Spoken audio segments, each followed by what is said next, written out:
That's why these haters is at you. So just keep on doing you, baby. You don't have to give these fools an explanation. I admit it, I admit it.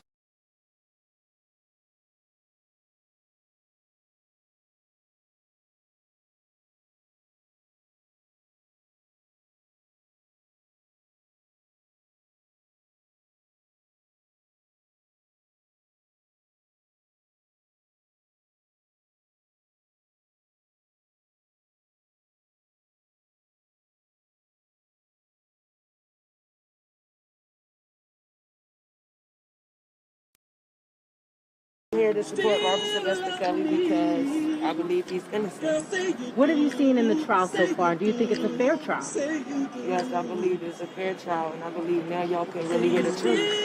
It's not a one-sided story no more. He's been defamed in the media, and every media is biased. So now y'all get the truth.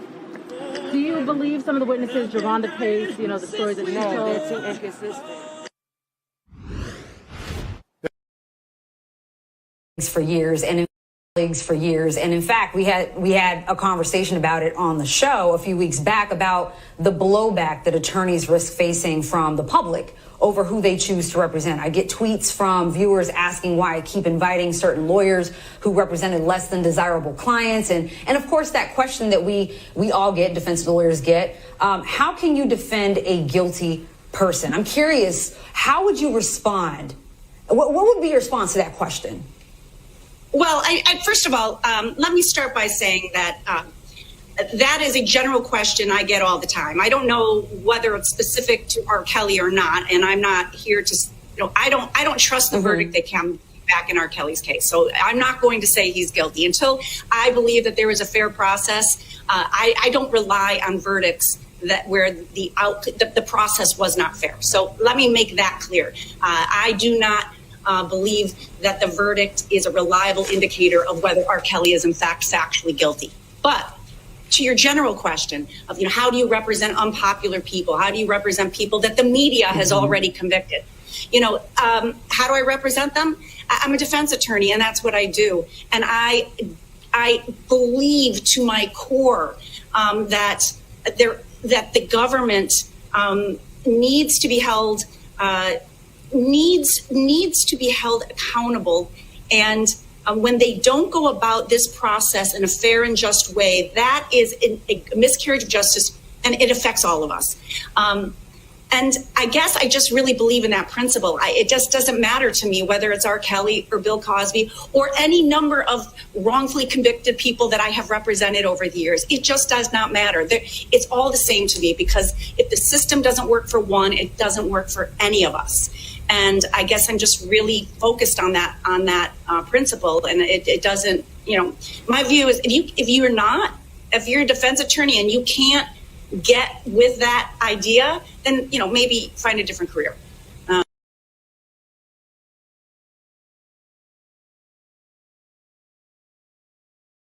Good morning, y'all.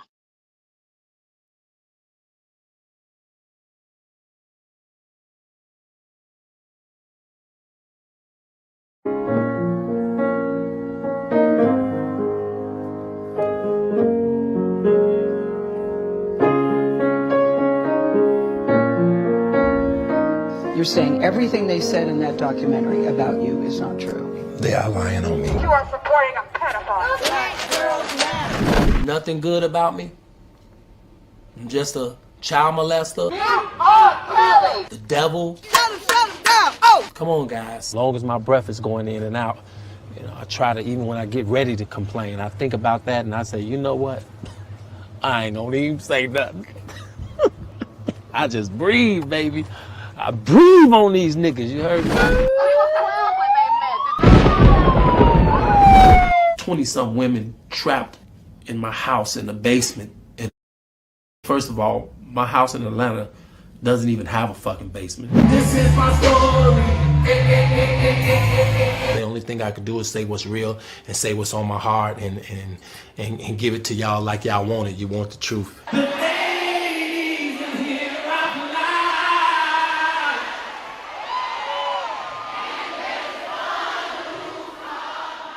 You ain't even gotta an education. You didn't even graduate from high school. You don't even really read, you know, and all of this old shit they told me. And I started believing that shit, man.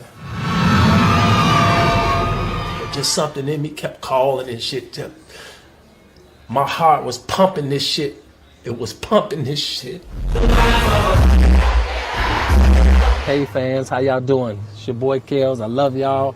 Thanks for supporting me for the last 30 years of my career. I'm very appreciative of that, and just you guys have kept me humble, kept me grounded, and kept me putting out this music for you guys. You guys inspired me to do it, so I'm gonna do it until you say don't do it no more. Don't say that though.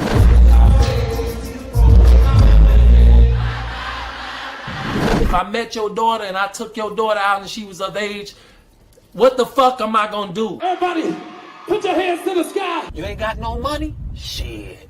Sue Rkelly. Mute R. Kelly! You are controlling, that you are abusive, that you tell women when to eat, when to go to the bathroom, when they can sleep, where they can dress. I know y'all know that shit is ridiculous, but the crazy shit is motherfuckers, stupid motherfuckers want to believe this shit. This shouldn't be happening. Every level, there's another devil. Whoever you are right now looking at me in my eyes, look in my fucking eyes, okay?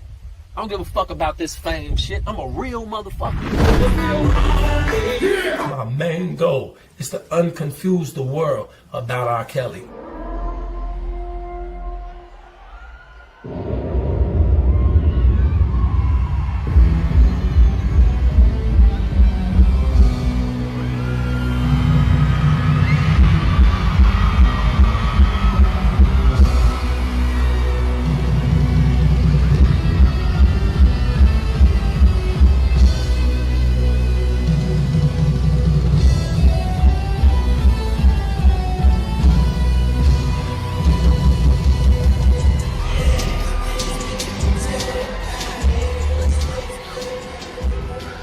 I'm ready, yeah. I'm ready, yeah. I'm ready to say what I feel. Keep it real. Say what I feel. You don't know me. You ain't never been in my house. You ain't never been in my bedroom. So you cannot judge me. They didn't tell us that if you give up the man, you're going to take one of these things and it's worse and it will destroy your nation. They didn't give us that information. They made us think that it was some kind of glorified position to brag about the fact that I got my own job, my own credit card, my own car, so I don't need no man. I don't even know how we got that mixed up. Ain't none of that got nothing to do with being with no man.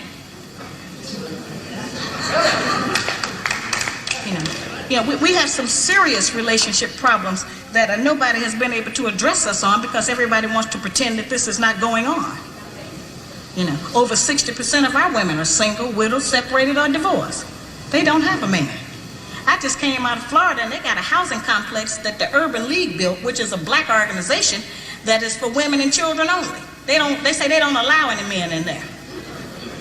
I didn't have time to deal with it, but I talked about them real bad. That's the silliest program I've ever heard of. You know them women that had men if they got a bunch of children. They need fathers. They need protection.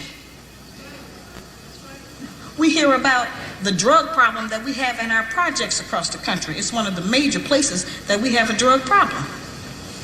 We talk about the great strength that we have as black women. Well, the welfare department don't rent government apartments to single black men. Those apartments belong to black women. They did not tell us that all of that, being my own person and I'm independent, would lead to separation, loneliness, celibacy, and lesbianism. They didn't tell us that if you give up the man, you're going to take one. They didn't tell us that if you give up the man, you're going to take one of these things and it's worse and it will destroy your nation. They didn't give us that information.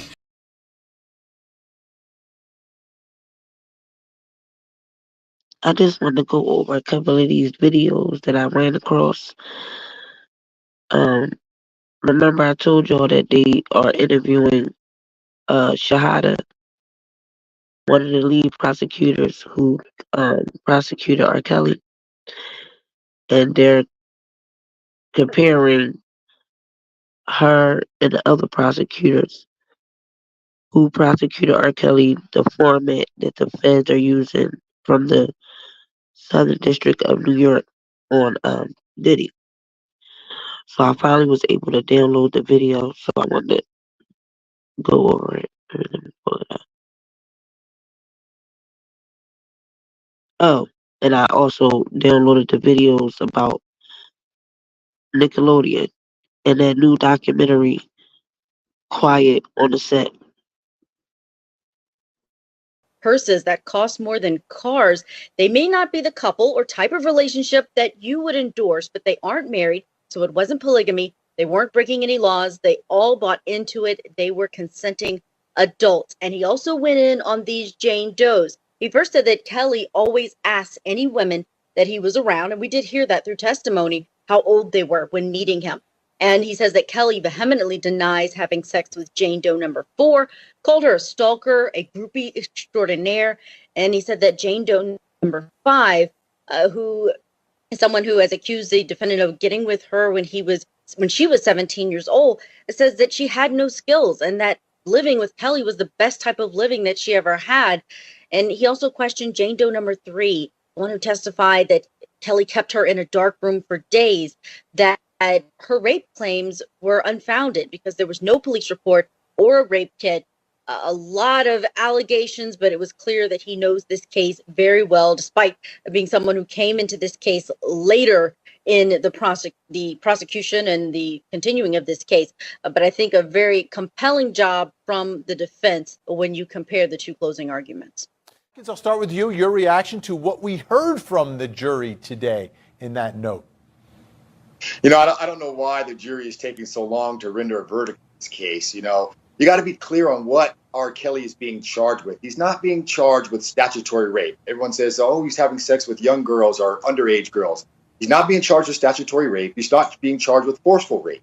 He's being charged with racketeering, which says that the only reason he has a music career, not because he likes music, the only reason he makes albums and tours is to entice women to have sex with them.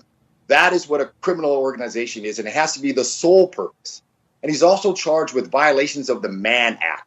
The Mann Act was a group of legislation from 1911 or 10 that was used to prosecute black men for dating white women. One of the famous people who was prosecuted for that was Jack Johnson, the first black heavyweight champion in the world, for having a white girlfriend and driving her across state lines that he was convicted of.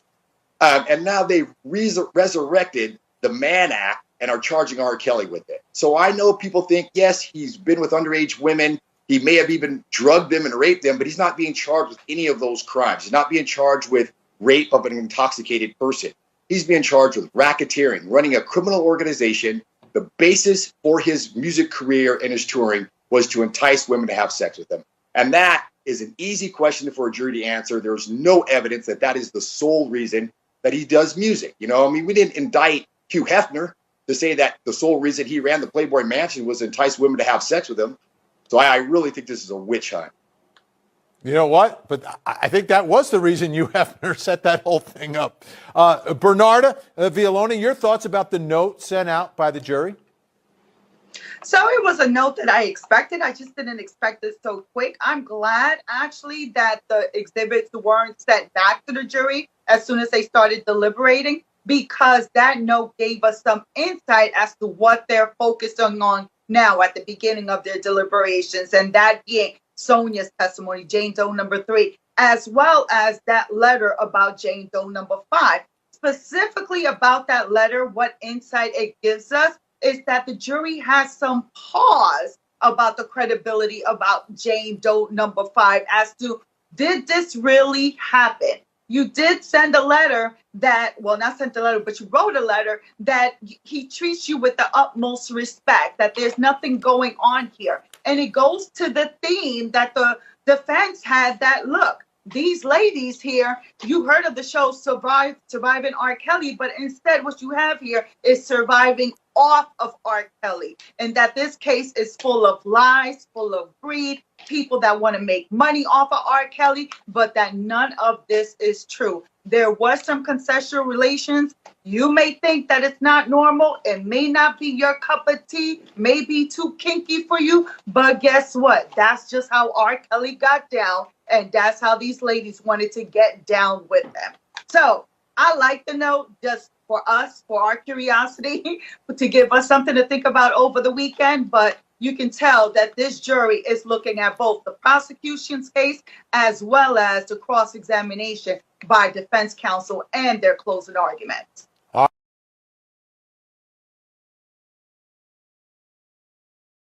And that's why I would never understand how this jury got it mixed up. Because their first notes during deliberation, which Robert was found not guilty for Sonia, they asked about Sonia. And then their second note was the letter that Azriel wrote about Robert treating her good and etc. So the first note definitely gave me the opinion that, oh, okay, they don't believe Sonia's story. But how they got it wrong with J note number 5, I don't know. Then J note number 3 and 4, I don't know. But these lawyers that spoke, matter of fact, she was a prosecutor for 16 years and a lawyer. And the other guy, like he said, he didn't understand why I was taking the jury so long. The sole reason of them claiming that Robert has a music career was to fly minors across state lines for the purpose of sex. Like that he literally singing under the subway, um, doing all these things to get a music deal. That he did all of this just to entice minors to have sex. Not guilty.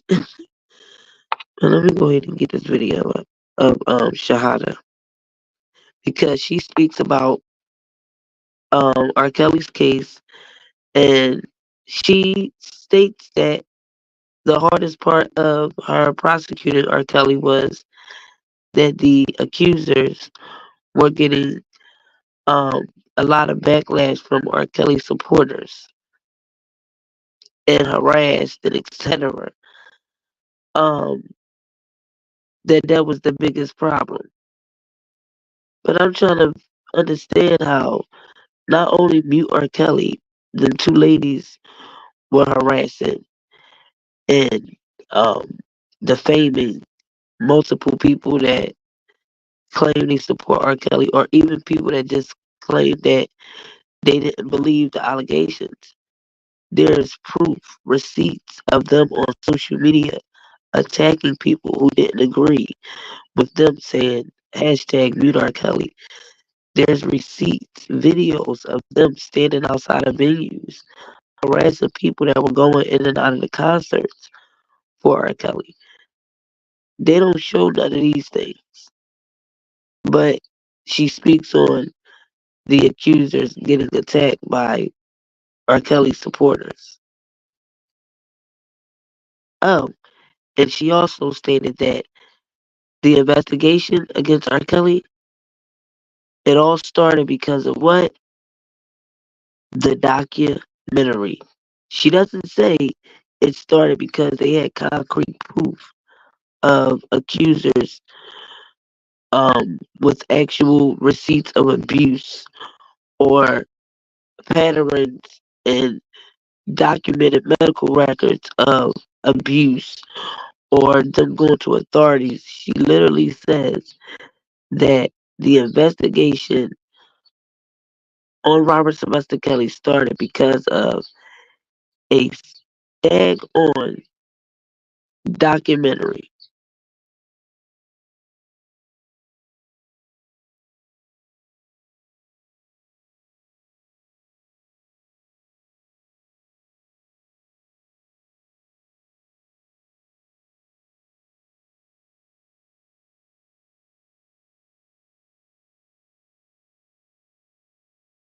Criminal defense attorney. Nadia, so good to have you on here, Sidebar. Thank you for taking the time. Thank you for having me. What is your reaction to the Diddy case, the Diddy raids?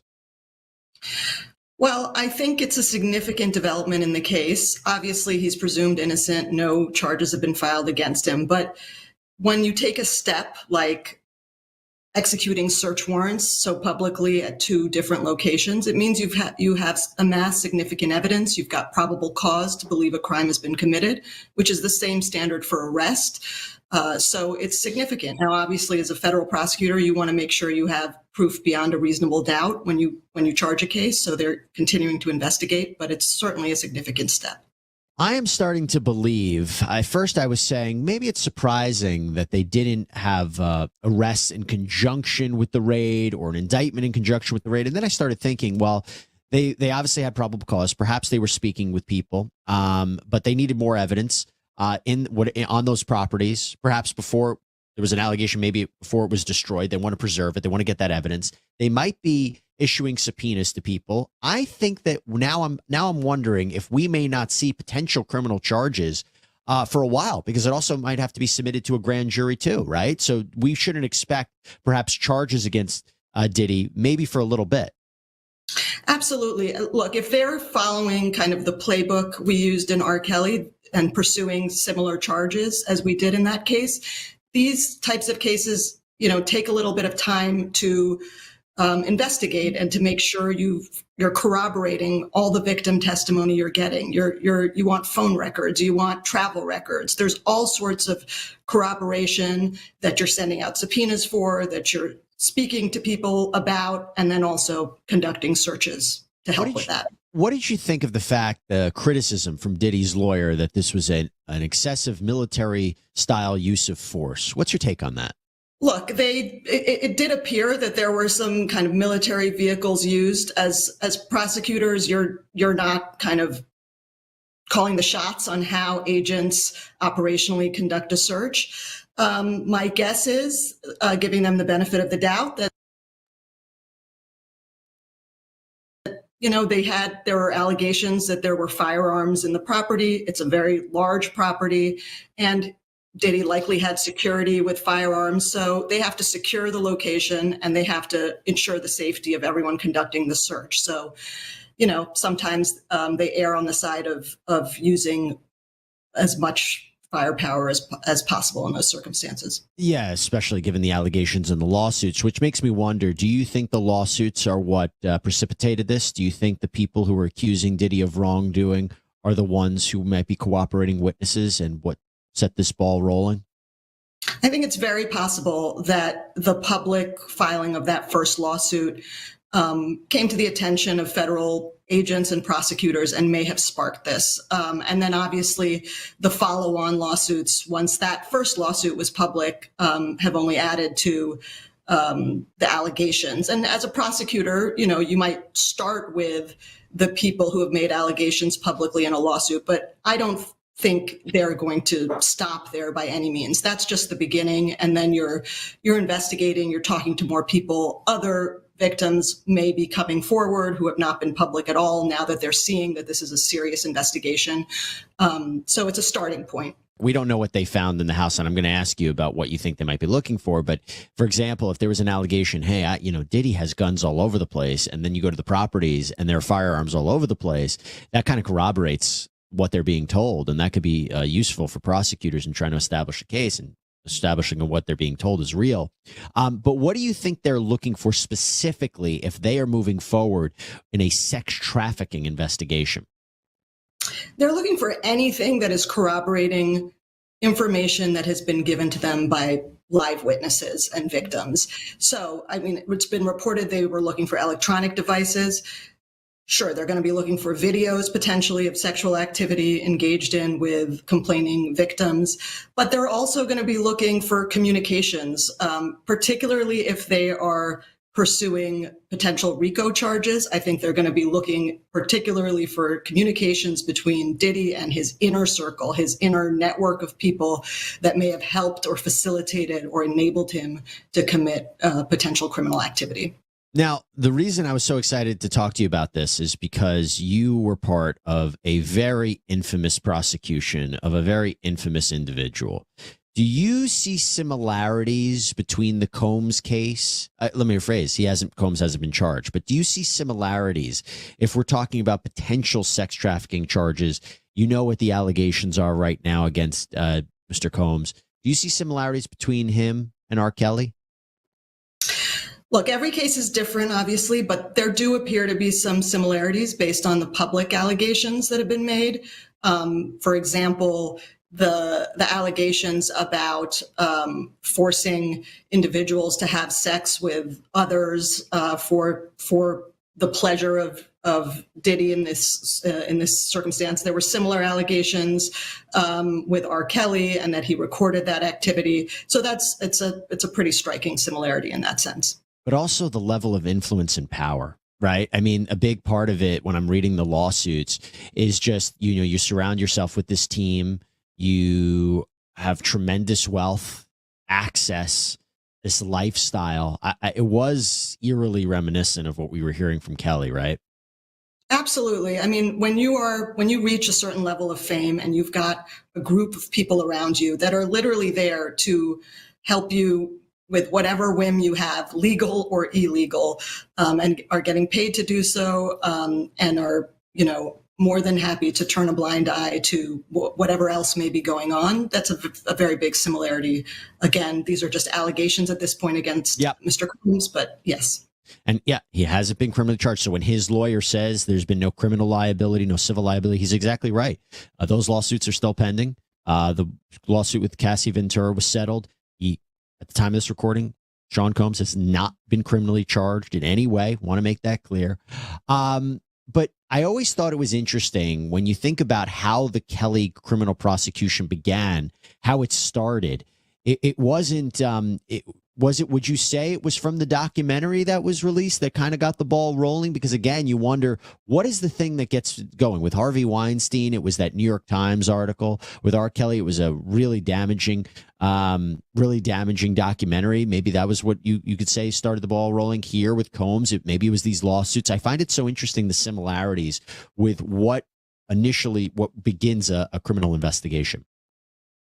Yeah, look, in R. Kelly, there's no doubt that the documentary and the public airing of allegations certainly came to the attention of law enforcement, and we began looking into it. But again, in all of these cases, that's just the starting point. To bring a federal criminal prosecution, you really have to amass credible evidence that you can prove the case beyond a reasonable doubt. But the public airing of such information against well-known people, that does get investigations started. There's no doubt about that. What was it like prosecuting R. Kelly? We tried to, as best we could, approach it as we would any other important case that we prosecuted. Obviously, there was a lot of media attention to it, and R. Kelly fans. I would say the biggest thing that could have potentially affected the case was a lot of our victims received a lot of harassment on social media and so forth. And that takes a toll on people and certainly makes them hesitant to want to move forward with a case. When you were first prosecuting him, did you see a lot of people coming to R. Kelly's defense? Because at this time, I don't know if I'm seeing that so much with Diddy. Actually, what we're seeing is a lot of videos coming out from years ago that are looked at in a different context. You see high-profile celebrities who are making these comments, these innuendos about him. I don't see a ton of defense for Diddy. When you were first going after Kelly, I mean, was there a ton of? Were you yourself receiving any backlash, any threats? Was there a lot of support for him? It wasn't support from kind of public, well-known figures, but he had a lot of kind of just regular fan support that would post on social media, YouTube channels, send emails, mostly to victims, not to the prosecutors. But we did receive, some of our own kind of threats and such. That's so disappointing to hear. So if this is a case where Diddy is ultimately arrested, ultimately charged, federal prosecutors, what advice would you give them prosecuting a well-known figure like Diddy? I would tell them to put their heads down and pursue it as they would any other case. Try to block out all the noise and just build your case step by step, put all the pieces of the puzzle together. And, if it's reportedly the Southern District of New York, those are very good prosecutors, and that's what I would expect them to do. And how do you prove it? What do you have to show in a sex trafficking related case? What do you have to prove to make that conviction? Yeah, so it depends exactly how they're pursuing this. If they do it through a RICO, which I suspect they're probably, looking into.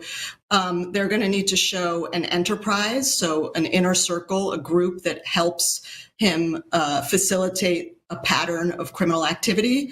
And then that pattern can include things like forced labor or sex trafficking. The sex trafficking here could be, transporting people via his private plane or otherwise to commit commercial sex. And commercial sex doesn't necessarily have to mean, paying money, but also receiving anything of value. So he's making videos of this activity. That could be a thing of value as well. So, and using force or fraud or coercion to do that. And so abusing victims, putting them in humiliating situations, Right. that can all be part of that. Or promising them money or something of value and then not delivering it. That would classify it as well.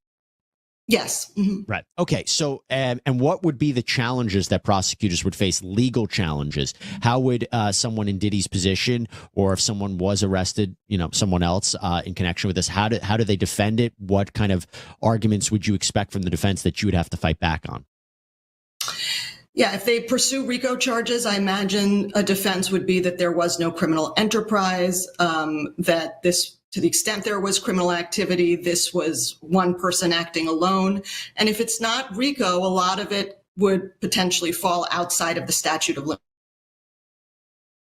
It lets you go.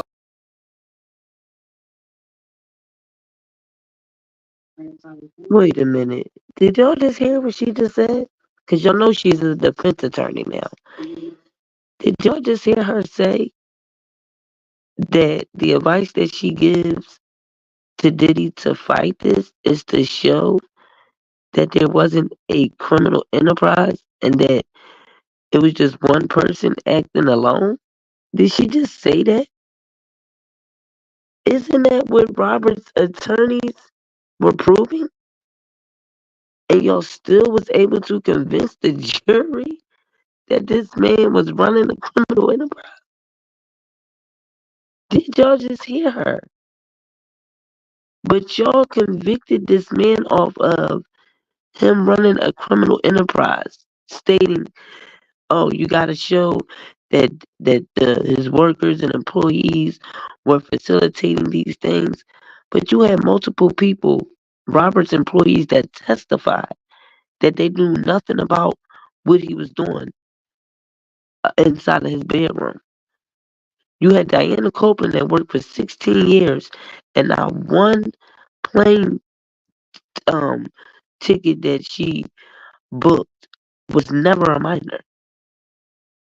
They only had Azriel. Julian got on there and stated he knew nothing about Robert's personal life with his girlfriends. The Mayweather sisters, same thing. All they had was lying Demetrius Smith about the ID, but he claimed Daryl McDavid gave him the money. He also claimed Robert wasn't even there when he got the ID. But this the prosecutor that prosecuted R. Kelly, who now is a defense attorney, which I don't understand, because as a case as big as R. Kelly, how do you go down to a defense attorney? Aren't you supposed to move up in your career? That's crazy to me.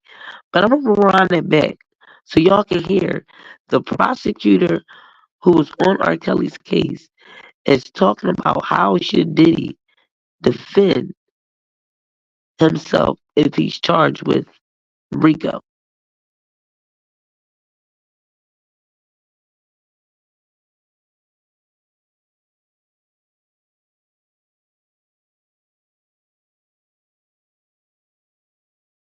Would post on social media, YouTube channels, send emails, mostly to victims, not to the prosecutors, but we did receive, some of our own kind of threats and such. That's so disappointing to hear. So if this is a case where Diddy is ultimately arrested, ultimately charged, federal prosecutors, what would you What advice would you give them prosecuting a well-known figure like Diddy? I would tell them to put their heads down and pursue it as they would any other case. Try to block out all the noise and just build your case step by step, put all the pieces of the puzzle together. And, if it's reportedly the Southern District of New York, those are very good prosecutors, and that's what I would expect them to do.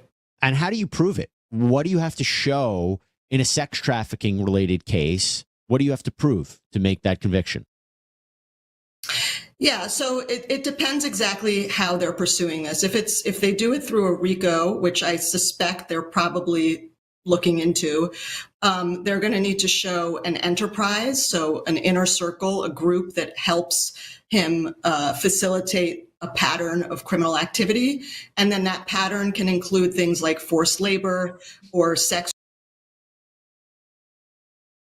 So y'all didn't prove that. Like Jennifer Bonjean said at the appellate or argument, y'all didn't prove that there was a criminal enterprise regarding Robert Sylvester Kelly. Y'all didn't prove that. Like Kenny said, these were girlfriends who were consensual adults who agreed to his lifestyle and agreed to it. This wasn't the only reason that he was performing and doing music was to sex traffic minors. Y'all didn't prove that.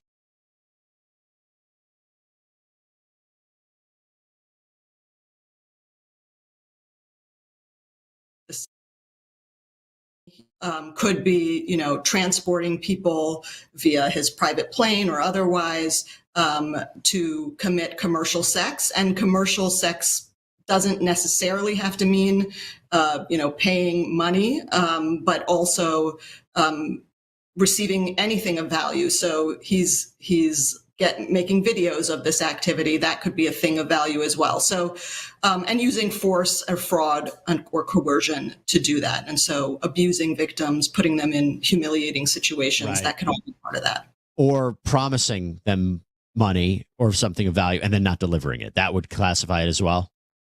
Yes. Mm-hmm. Right. Okay. So, and what would be the challenges that prosecutors would face? Legal challenges. How would someone in Diddy's position, or if someone was arrested, Y'all know why he asked the question of, or if they promised them something and don't come through. Because in Little Rod's complaint, he said that Diddy promised him $1 million home, royalties, etc.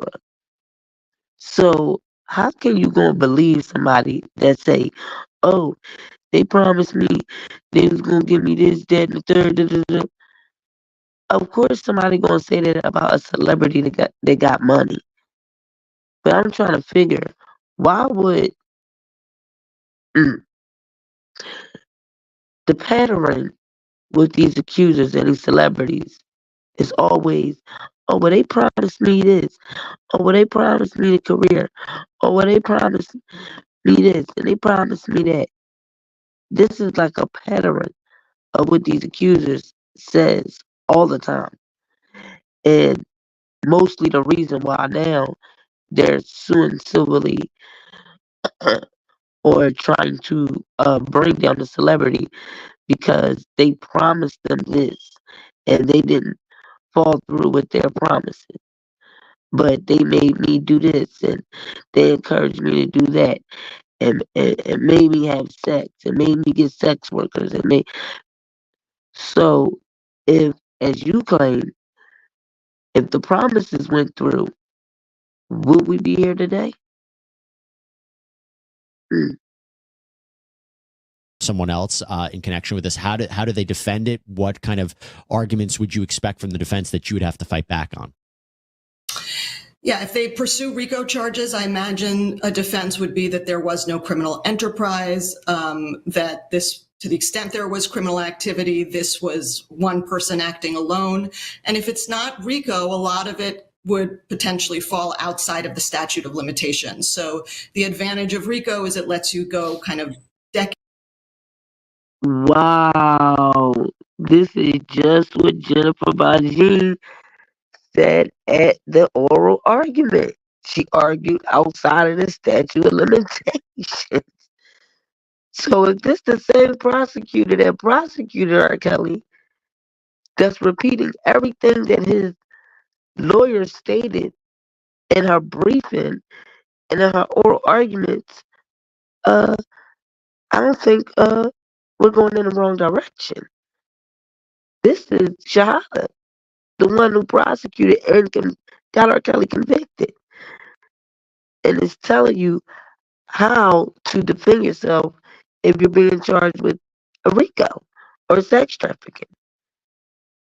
And the crazy thing is, these were the things that the defense proved.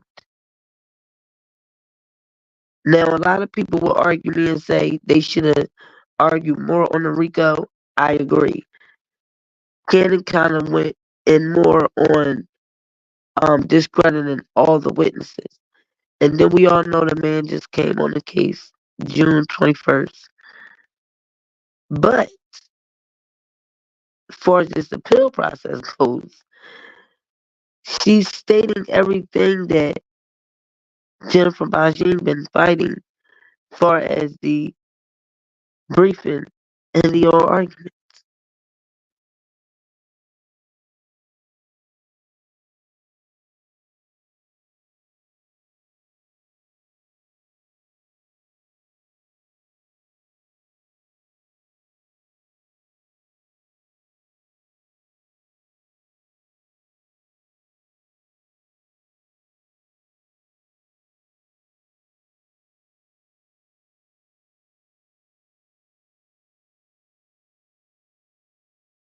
Through a RICO, which I suspect they're probably looking into, they're going to need to show an enterprise, so an inner circle, a group that helps him facilitate a pattern of criminal activity.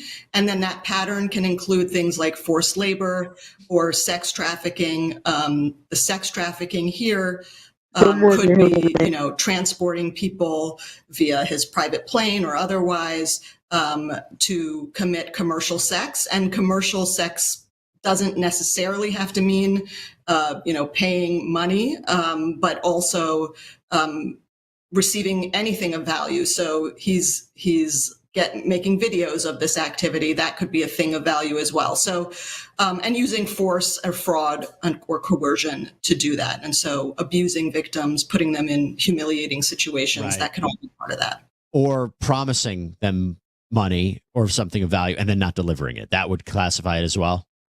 Yes. Mm-hmm. Right. Okay. So, and what would be the challenges that prosecutors would face? Legal challenges. How would someone in Diddy's position, or if someone was arrested, someone else in connection with this, how do they defend it? What kind of arguments would you expect from the defense that you would have to fight back on? Yeah, if they pursue RICO charges, I imagine a defense would be that there was no criminal enterprise, that this, to the extent there was criminal activity, this was one person acting alone.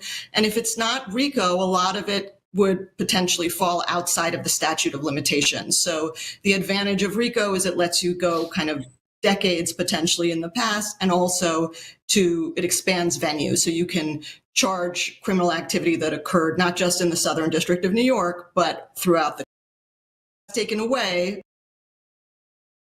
Bingo. Didn't I tell y'all about venue and why they picked Judge and Donnelly's courtroom in that district?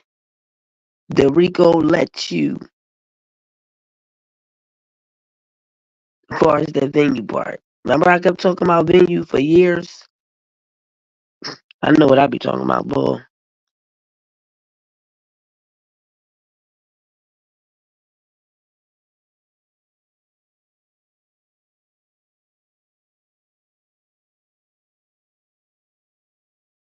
That he forced. And R. Kelly fans, I would say the bruised. So a lot of it is he's making videos of this activity. That could be a thing of value as well. So, and using force or fraud or coercion to do that. And so abusing victims, putting them in humiliating situations, that can all be part of that. Or promising them money or something of value and then not delivering it. That would classify it as well? Yes. Mm-hmm. Right. Okay. So, and what would be the challenges that prosecutors would face? Legal challenges. How would someone in Diddy's position, or if someone was arrested, someone else in connection with this, how do they defend it? What kind of arguments would you expect from the defense that you would have to fight back on? Yeah, if they pursue RICO charges, I imagine a defense would be that there was no criminal enterprise, that this, to the extent there was criminal activity, this was one person acting alone. And if it's not RICO, a lot of it would potentially fall outside of the statute of limitations. So the advantage of RICO is it lets you go kind of decades potentially in the past, and also it expands venue. So you can charge criminal activity that occurred not just in the Southern District of New York, but throughout the country. If that's taken away, that would be a big hit to the scope of any criminal indictment. Last year, Diddy's ex-girlfriend, Cassandra Ventura, who you probably know as singer Cassie, accused him of sex trafficking and sexual slavery. She alleged that Diddy raped her and beat her so severely that she was bruised. Cassie also alleged Diddy made her have sex with prostitutes and recorded it on video. She also says he forced her to carry a gun. Cassie sued him under New York's Adult Survivors Act and settled with Diddy outside of court just one day after the suit was filed. Joy Dickerson-Neal also filed suit against Diddy under the Adult Survivors Act, accusing him of drugging and sexually assaulting her back in 1991 when she was a college student at Syracuse University. Diddy was slammed with yet another lawsuit last month, this time brought on by music producer Rodney Jones, also known as Lil Rod. The 73-page lawsuit lays out dozens of allegations against Diddy, including that he forced Lil Rod to hire prostitutes and have sex with them. The court doc also claims Diddy himself assaulted Lil Rod, but that's not the only bombshell allegations revealed in the detailed documents. Lil Rod doesn't shy away from publicly naming other celebrities he says assaulted him. I don't know that Cuba Gooding Jr. is going to escape from that one. Let's start with the allegations against Academy Award-winning actor Cuba Gooding Jr. Lil Rod alleges Diddy was, quote, grooming him to pass him off to his friends. This fear became reality when Mr. Combs introduced Mr. Jones to Cuba Gooding Jr. when they were on Mr. Combs' yacht. There's actually photos of their interaction together too, which are laid out in those court documents. In the first pic, you see Diddy and Cuba talking with Diddy's arms on Cuba's. In the next pic, Cuba has his arm around Lil Rod and is smirking. Court docs go on to state, quote, Cuba Gooding Jr. began touching, groping, and fondling Mr. Jones's legs, his inner thighs near his groin, the small of his back near his buttocks, and his shoulders. He rejected his advances, and Mr. Gooding Jr. did not stop until Mr. Jones forcibly pushed him away. In the last couple of years, there were allegations against him for sexual assault. So now we had those prior allegations, and now we see him tied to this case as allegedly trying to, assault a Lil Rod, assault others. Back in 2019, Cuba was booked on misdemeanor charges of forcible touching and sexual abuse after he allegedly groped a woman in Times Square. By the next year, 3 women had come forward accusing him of non-consensual sexual touching. He eventually reached a deal with prosecutors that required 6 months of counseling but no jail time. I'm getting the feeling where there's smoke, there's fire, right? Because now we have 2 different instances where you're accused of the same type of behavior, years apart. I think there's something there. And I don't know that Cuba Gooding Jr. is going to escape from that one, because he already saw definitely people moving away from him within Hollywood circles and other circles once those first sexual assault allegations came out. So at this point, I don't think he's going to get away with it a second time. Is it possible that he could face charges based on these allegations that were brought forward by Lil Rod? It is possible as well. Again, we've got the statute of limitations issue to deal with. So depending on the time frame of when this happened is, again, the Adult Survivors Act, which was the vehicle where many of these lawsuits came out, many of these civil suits came out, there was a finite amount of time for those suits to be filed. The time frame is going to be very, very important. What witnesses come forward, because again, this may not be a situation where DNA may be at play.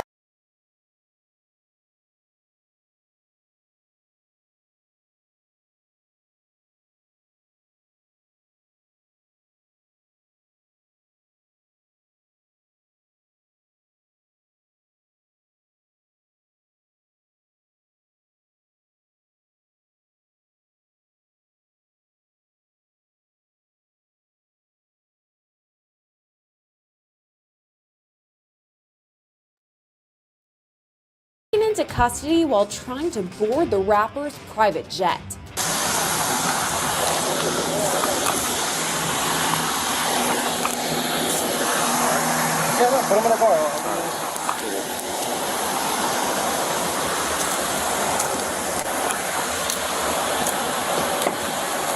We don't hear a word from Brendan Paul, the alleged drug mule, but he doesn't look too happy when he's put in the backseat of a squad car.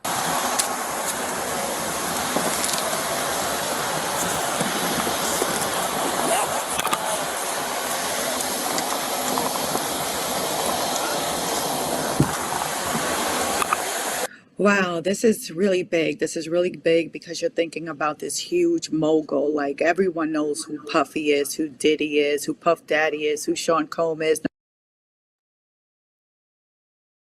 No matter what his name, you know who he is. Here's everything we know so far about that alleged drug mule, Brendan Paul, and the P. Diddy case so far. The question that I will have and I'm curious to see what will happen is that whether they're going to use those charges against Brendan to try to flip him, to try to get him to cooperate against any type of prosecution against Puffy or others. In this specific lawsuit, Lil Rod lists more than 10 plaintiffs, but includes additional names, like that of Brendan Paul, who's listed as Diddy's mule, who allegedly, quote, acquires and distributes Mr. Combs' drugs and guns. On Monday, Paul was reportedly arrested at the airport in Miami while trying to board Diddy's private jet.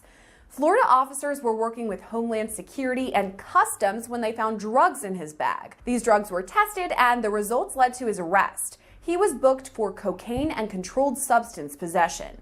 So far, Brendan has only been arrested for possession of a controlled substance, and this is for the narcotics that they recovered, I believe, in one of his bags that was on the airplane where he was stopped in the airport, Miami airport on Monday. So they haven't linked that to Puffy at all. As of now, it's just for the simple possession, which is still a felony. The question that I will have and I'm curious to see what will happen is that whether they're going to use those charges against Brendan to try to flip him, to try to get him to cooperate against any type of prosecution against Puffy or others. All of this means Brendan Paul is facing felonies in Florida and could even face more charges in the future. I mean, a felony, you can still do jail time. So it's still a serious matter. It's still a serious charge because you can do jail time having to deal with felony possession of narcotics. But just because he just got charged with those 2 counts, it doesn't mean that in the future he's not going to be charged with several other counts. It all depends where this investigation leads. But again, if I were Puffy, if I were anyone that were associated with Brendan Paul, I would be nervous because it's possible that he can cooperate in order to avoid any jail time and actually sing on other people. You talked about him flipping or working with prosecutors, investigators, and giving more details. What would all of that look like behind the scenes? Well, it's something that we're not supposed to know about, but given that I used to be a prosecutor for 16 years, when it comes to cooperating, well, number one, he has to be willing to cooperate. And that's going to be a conversation between the prosecutors and his attorneys will talk to Brendan to see whether that's an avenue they want to take. I mean, personally, depending on how much exposure he has in terms of jail or how much exposure he has about pending other charges that can come come about this entire investigation, it may be a question where he's like, it's not worth it for him to cooperate because he'll be scared of any backlash. He'll be scared of being blacklisted in the industry, and he'll just be scared in general that he'll be known as a person that cooperated against Puffy. But this is a conversation that he needs to have with his attorney, and also for the prosecutors to determine whether they're even willing to offer any type of cooperation deal to Mr. Paul. Here's what we know about Brendan Paul so far. He's 25 years old and from Ohio. He played guard for Syracuse University's basketball team for 2 years before transferring to Fairmont State University. According to a post on his Facebook, he started making beats on his laptop during the pandemic, which kickstarted his work in the music industry. Eventually, he found Diddy and worked on Diddy's Love album, Off the Grid, that was released last fall. Since his arrest a few days ago, Paul has been released on $2,500 bail. The rest of what we know about Paul comes from Lil Rod's February lawsuit that described him as a direct report of Diddy's chief of staff. That's Christina Coram, who's also listed as a plaintiff in the lawsuit. As this so-called direct report, Paul would allegedly, quote, be responsible for ensuring payment for sex workers in cash. He also allegedly, quote, directly committed and perpetrated violations of Chapter 77 by aiding, abetting, and inducing the sex trafficking venture and sex trafficking of Plaintiff Jones. So Plaintiff Jones is Lil Rod, who alleges Diddy sexually assaulted him and forced him to have sex with prostitutes. Lil Rod's lawsuit goes on to state that Diddy's associates, including Brendan Paul, would allegedly recruit, entice, coerce, harbor, transport, obtain, and provide Mr. Jones, as well as others, into commercial sex acts through means of force, threats of force, fraud, abuse of process, and coercion. I'm sure that those people that are named in that lawsuit are very nervous right now, very nervous, even more nervous now after the execution of that search warrant, but also nervous because he revealed about these secret recordings, and they're wondering whether they could have been secretly recorded. Are there recordings of them engaging in these type of activities? Because even though it may not be criminal, some of those activities, it still does tarnish their image. So they can still take a toll in terms of their branding. But in terms of the lawsuit itself, it's very damaging. You got to think that several companies have already distanced themselves from Puffy, and there haven't been any criminal charges. All you see is a civil lawsuit. So I think there's still going to be more things that are going to come about as a result of that civil lawsuit. But I think the most damaging, again, is Cassie's lawsuit. But more importantly, I think is Little Rod's lawsuit that was filed. And in the civil lawsuit, Lil Rod specifically, that Brendan Paul is listed almost 20 times, it's alleged that he's a drug mule. So he's getting different kinds of drugs for P. Diddy. He's also procuring prostitutes or sex workers. So if this is eventually investigated and prosecutors determine that there's enough to charge him, what sort of charges would he face? Well, what you can see from the civil lawsuit, that is possible that Little Rod would be serving as a witness in any criminal prosecution having to deal with Brendan Paul and him being a drug mule. And where you're talking about him being a drug mule, he is facing significant jail time. First off, anything over a day or 2 days or even a month for someone who's never been arrested is significant jail time. But I see Little Rod being one of the main witnesses if Brendan Paul were to be arrested for drug trafficking, because he's saying that he has direct knowledge and photographs that he can authenticate of Brendan Paul being in possession of narcotics in these parties or these gatherings that Puffy was having. To be very clear, Brendan Paul doesn't face those criminal charges, only the controlled substance charges out of Florida. So we have his specific charges that he's facing for possession of these controlled substances.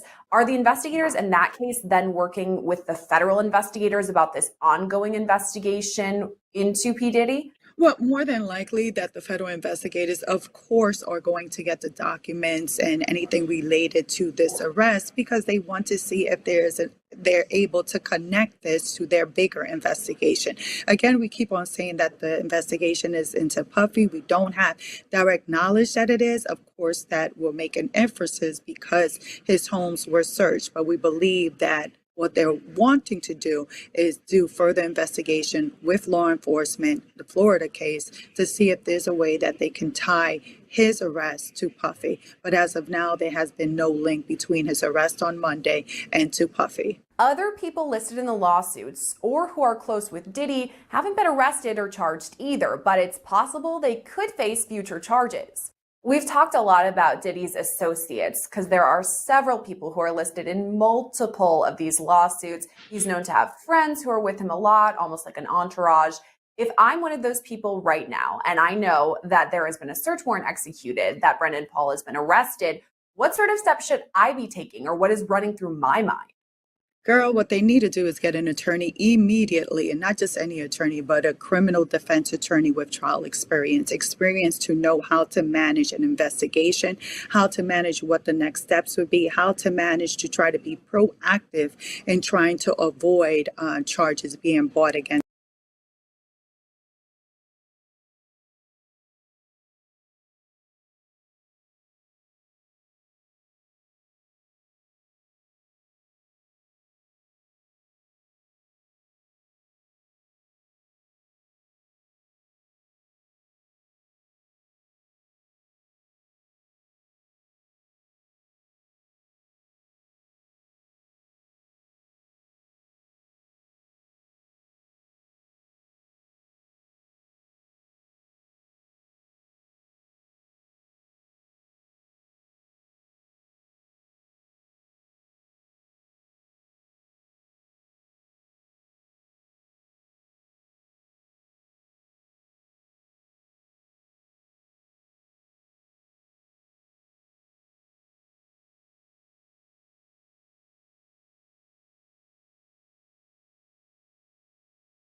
All right, Ms. Bonjean, you have reserved 3 minutes for rebuttal, so that gives you 7 minutes out of the gate. Thank you. You may proceed.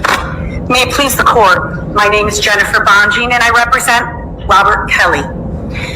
Like every RICO indictment seemingly in history, the government charged the defendant with being the member of an enterprise that had a common purpose of carrying out an illegal or illicit activity.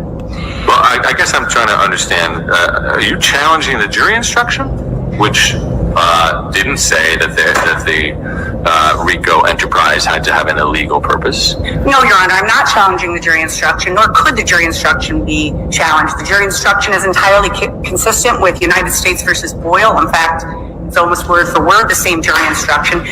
And in Boyle, as this court may recall, where the enterprise or the instruction was challenged, even though it wasn't set out with specificity what the structure of the enterprise should be, the Boyle court said that's fine. It doesn't have to be. The jury doesn't have to be instructed with that level of specificity. In this case, but you're arguing, it seems to me, that absent an illegal purpose, there can be no RICO enterprise. yes, because it would make nonsense of the statute. And Okay, but is it so? I guess A, what's the authority for that, and B, isn't that really a challenge to the jury instruction? I don't believe it is. I think that. Or did the district court tell the jury that they had to find an illegal purpose, so there could be no enterprise? No, but the indictment did, and the indictment was incorporated. No, the indictment listed a series of purposes. Yes, series of purposes pled in the conjunctive, and the jury instruction, which had the indictment incorporated into it, pled that there were 4 different purposes, 2 of which were legal essentially, and 2 which were illegal. All right, but I'm asking a basic question to start, which is that if the government had just listed the legal purposes, your view is that that would not be sufficient for a RICO indictment? No, in fact, district courts routinely dismiss complaints that do not demonstrate that the purpose of the common or the enterprise is illegal in nature. In fact, neither party's been able to find a single case where the purpose of the enterprise was entirely. You're arguing that there was insufficient evidence here to prove an illegal purpose? Correct, or illicit or fraudulent or some type of.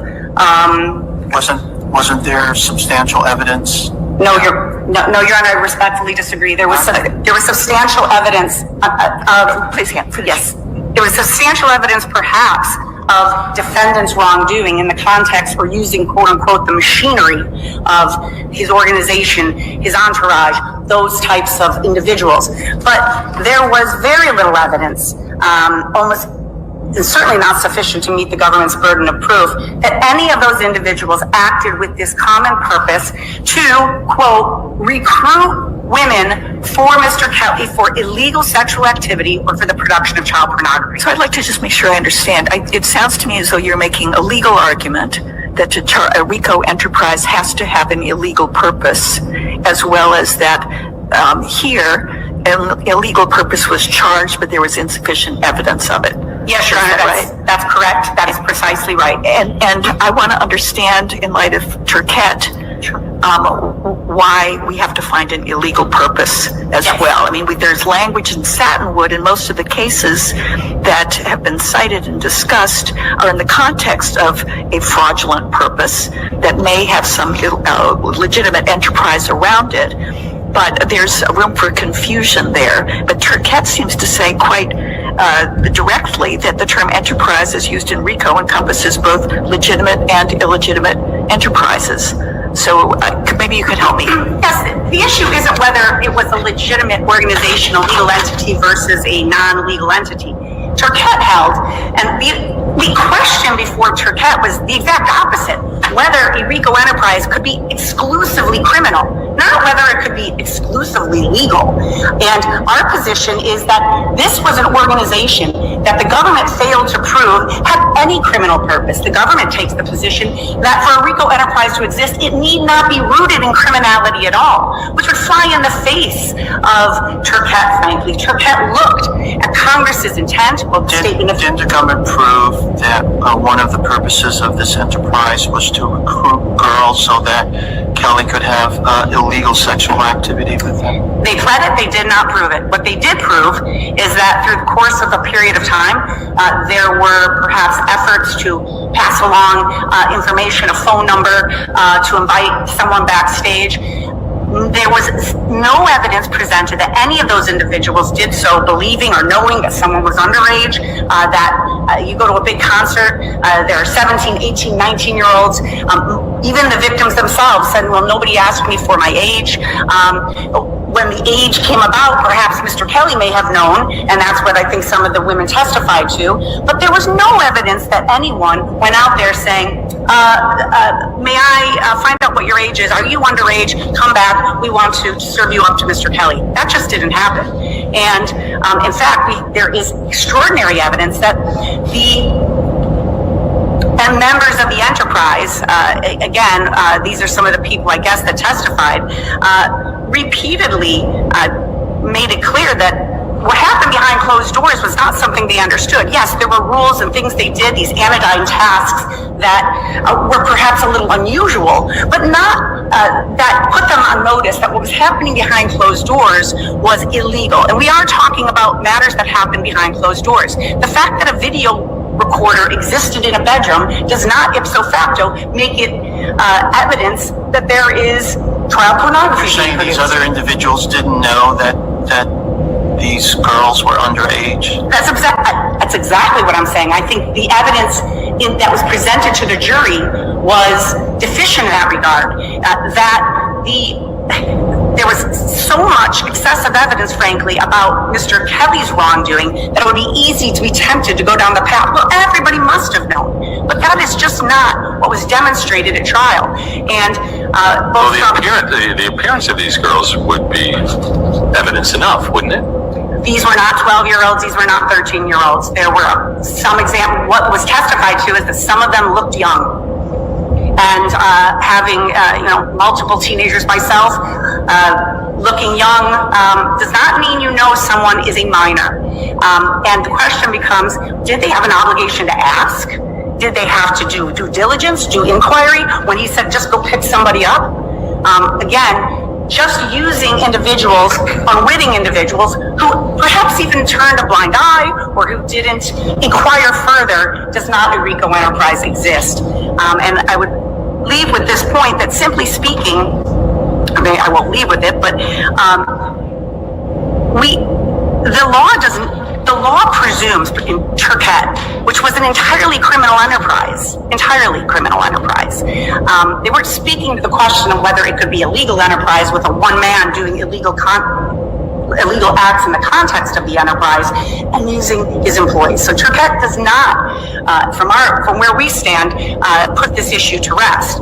And what the government wants to do is simply read out of the statute organized crime. And at the end of the day, the statute... They want to read out organized crime? What are you saying? Yes, because the purpose of the statute, the RICO statute, is to address organized crime. Now, it's not in the text, though, right? When you say read it out. The definition of organized crime is not in the text of the statute. And in fact, courts have universally read organized crime very liberally, very broadly, and we're not quarreling with that. But you can't just have an organization that is not associated with any crime. Simply speaking, a RICO enterprise is a criminal organization. You can define it broadly, but it's not an organization simply with a criminal. And that is what the government is asking the court to find here.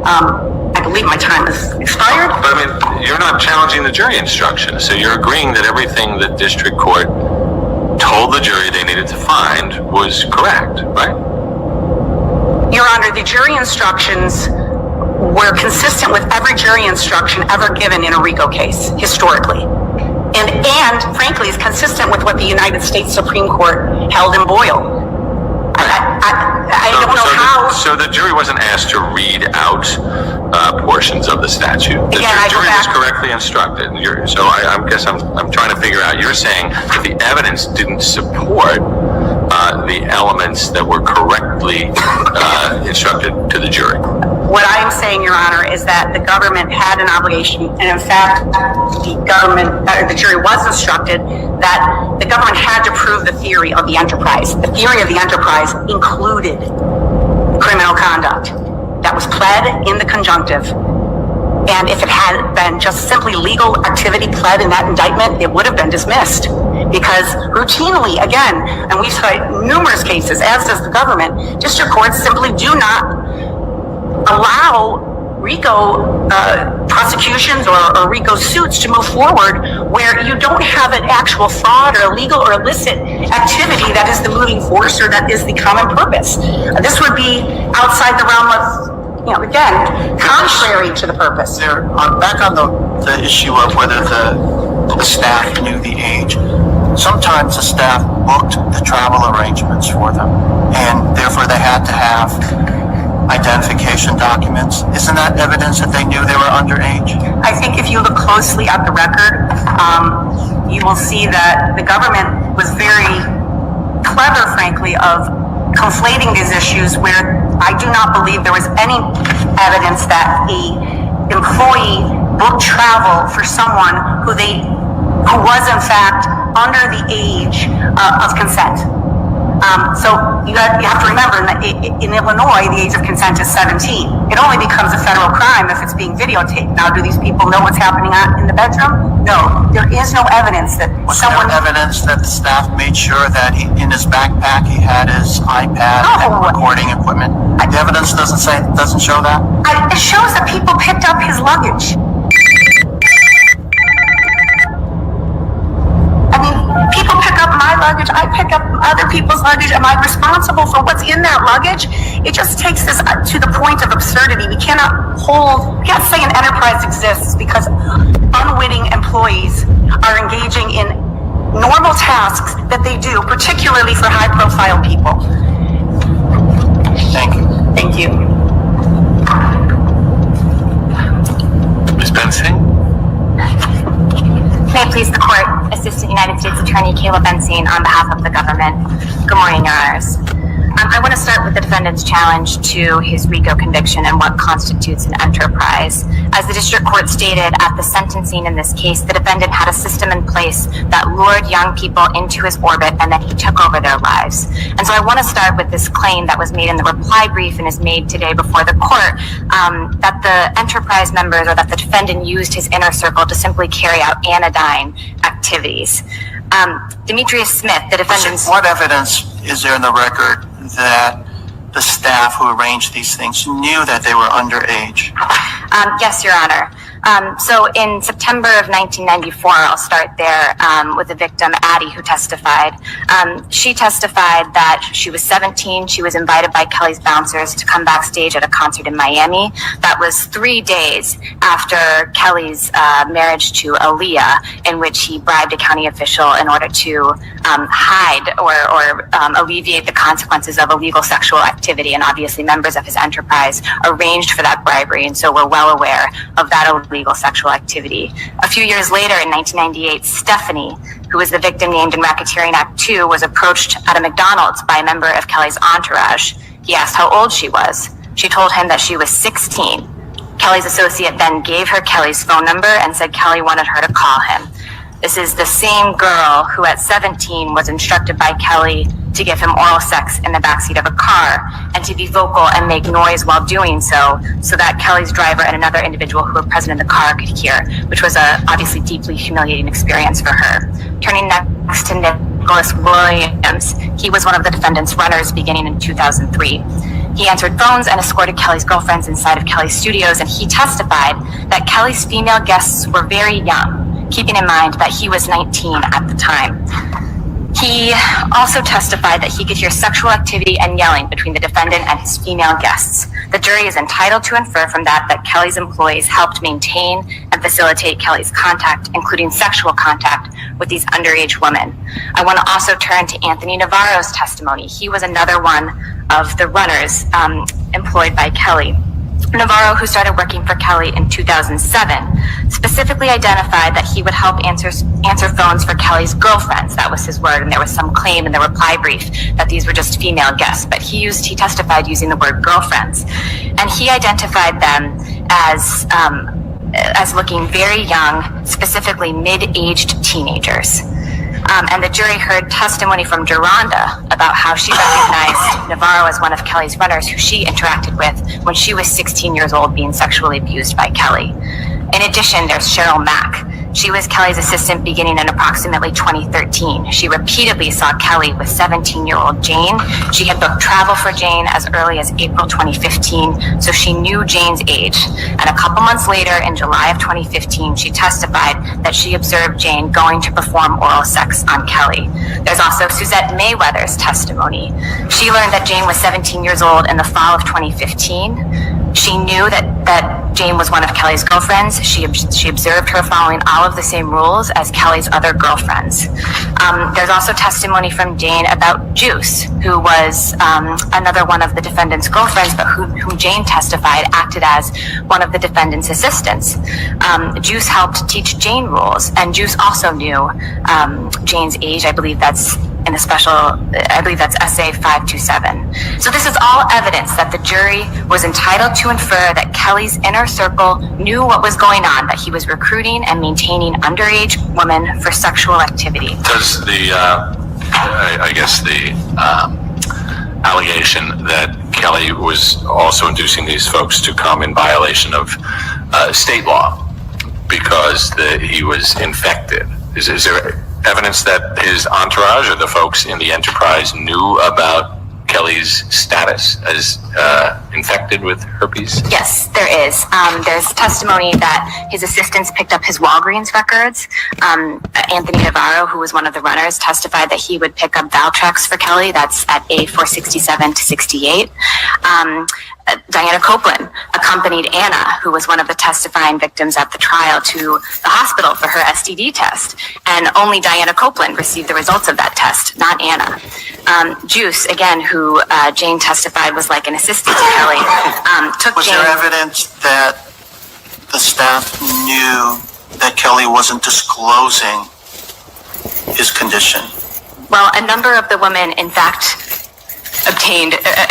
got an STD. They were not just exposed to it, but they in fact got it. That doesn't go to the consent question. I mean, if they consented, then it wouldn't be a violation of state law, right? If the girls had consented knowing that he had herpes, that would not violate state law? Well, the state law, I believe the state law, the violation is specifically exposing somebody to an STD. The jury was instructed that R. Kelly did not also give consent in those, that they did not give consent in those circumstances. So that was part of the jury instructions. My question is, was there evidence that the staff knew that there was lack of consent? Well, I don't think that there was direct testimony on that, but I do think that a jury, drawing all inferences in the government's favor, was entitled to infer that from the evidence that did exist.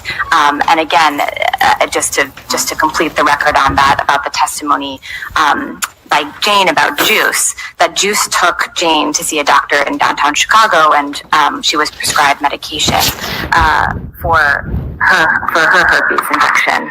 I also, though, want to talk about another illegal sexual activity for which there is tons of enterprise evidence that that Kelly has not really raised on appeal at all, and that is forced labor. That the defendant obtained labor and services here, sex acts, through threats of serious harm or physical restraint against the victims. And the evidence is replete with examples of how tightly tied the forced labor charges and the predicate acts were to the enterprise. So I'm a little concerned about applying the forced labor statute in this context, because it seems that you run the risk of really federalizing all kinds of state sexual assault and being able to turn it into federal offenses with much different consequences for the individuals. Can you address that concern? Yes, of course. And I would just return the court to the plain language of 18 U.S.C. section 1589A, which prohibits whoever knowingly provides or obtains the labor or services of a person by any number of combination of the then subsections of that, which includes a scheme, plan, or pattern intended to cause the person to believe that if the person did not perform that labor or services, the person or person would suffer serious harm or physical restraint. So wouldn't that apply to any kind of rape prosecution?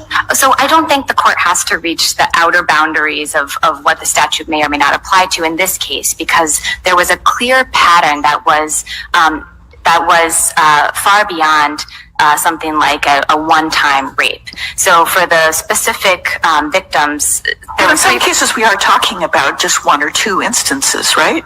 Well, I don't think so. So as to Geronda, what was charged was a specific instance as to the forced labor. But of course, there was an entirety of the pattern that led up to that specific incident where he choked her, he spit on her, and then he made her perform oral sex on him. What led up to that was a whole series of Kelly enforcing his rules, teaching her the rules, enforcing the rules, and then punishing her. So you think we should focus on the actions that constituted the force as opposed to the labor that was forced? Well, I think as to labor and service under this court's definitions of those recently in Ranieri and recently in Marcus, sexual activity, I think, clearly falls within the definition of the expenditure of physical or mental effort, especially when fatiguing, difficult, or compulsory. The performance of work commanded or paid for by another. And of course, in the context of prostitution, I think that the court would have no issue finding that that constitutes forced labor. And here, this is no different. A sex act is a sex act. What about a single one? What about a single rape? Well, again, I don't think that the court has to reach the question of the sort of the outer boundaries of that question about a single rape. I guess what I would say is here, the conduct has met the elements of forced labor, and I think even the district court noted in its opinion that this was the kind of case where the defendant had a pattern in place of making these women feel isolated and ashamed, and he used the enterprise to make them feel like they were confined and that they had no way out. There was an expert who testified at trial as well about the defendant's use of these isolation. Right, but the issue is the labor component, it seems to me. So what does the isolation have to do with labor? It might all be true, but where is their labor? Well, I am just pointing the court to the other portion of Section 1589, addressing the court's question as to whether a single rape could constitute forced labor. I think here, sexual activity can constitute labor or services. Right, we know that. Ranieri says that. What about the facts here? This is very different than Ranieri, right? Well, I think in many ways it is similar. For example, the women were forced to give over collateral. Geronda, who was one of the victims of the forced labor charge, testified about how she had to write false letters. Faith also was forced to send a text message. But is that the labor? So writing false letters is the labor? No, the labor. I mean, Ranieri, these folks were doing other things. They were doing things for free, right? That would be easily described as labor. Some of it sexual, some of it not. Well, again, I think that people pay money for work on websites, people pay money for transcribing tapes and reviewing articles, and people pay money for sex.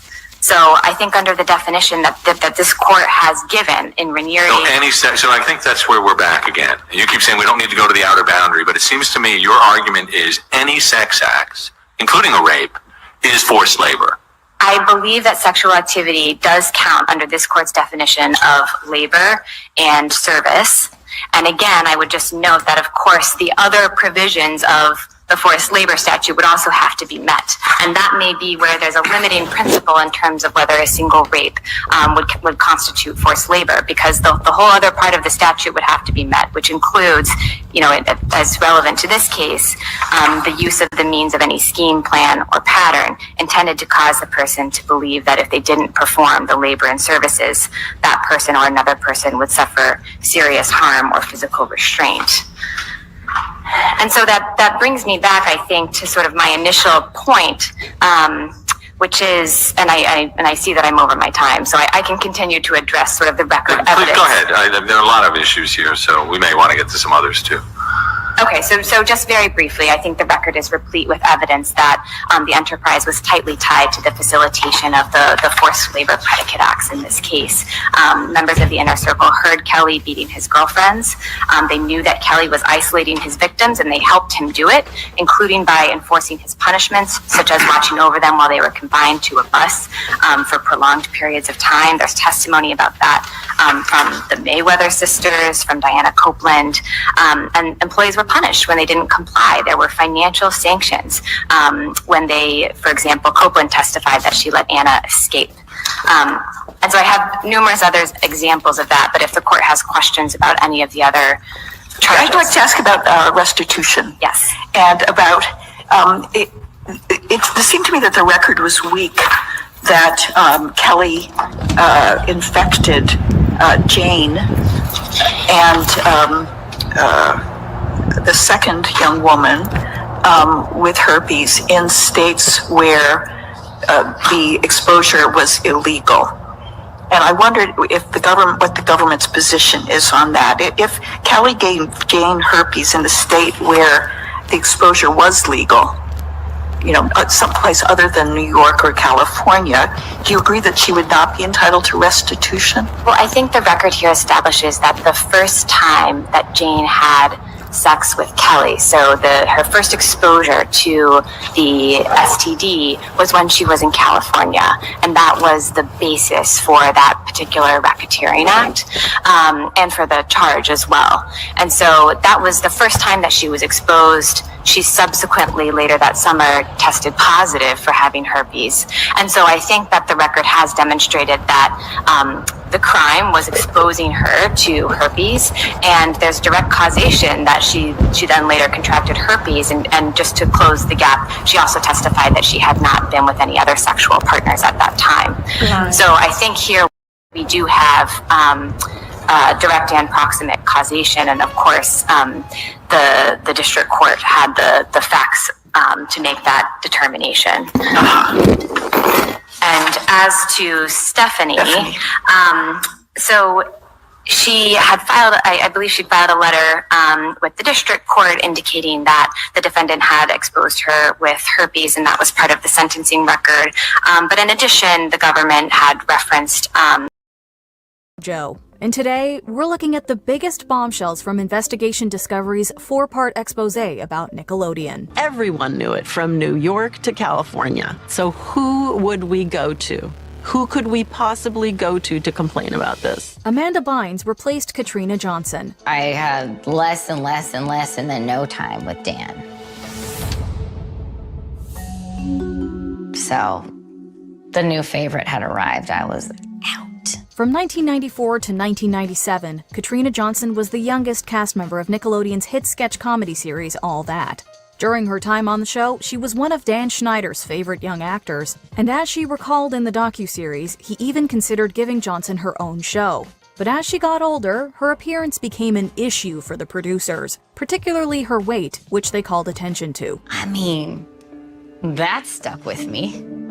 You can't be the fat one. Like, I still hear those words in my head to this day. With the addition of rising star Amanda Bynes in 1996, Johnson felt she was progressively sidelined by her former mentor, and she left the show a year later. Schneider would go on to be a significant figure in shaping Bynes' successful career, which some people, including her parents, saw as concerning. Maybe at the time, people viewed it as comedy, but I think now some people are very uncomfortable with the implication. Gender discrimination and a toxic work environment. In the late 90s, Nickelodeon producer Dan Schneider created a spin-off series to All That centered on Amanda Bynes. For Christy Stratton and Jenny Kilgan, the only women in the Amanda Show writers' room, it was a dream job. I had been in LA for 7 years, and so it felt very satisfying that someone was going to pay me to write comedy. However, there were red flags from the start.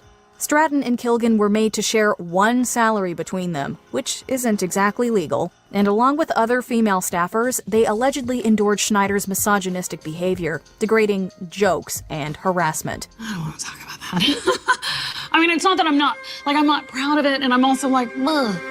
Thinking about it now, yeah, it's like, oh boy, I just think of that poor girl and what she had to, go through. Stratton was reportedly fired shortly before the end of season 1.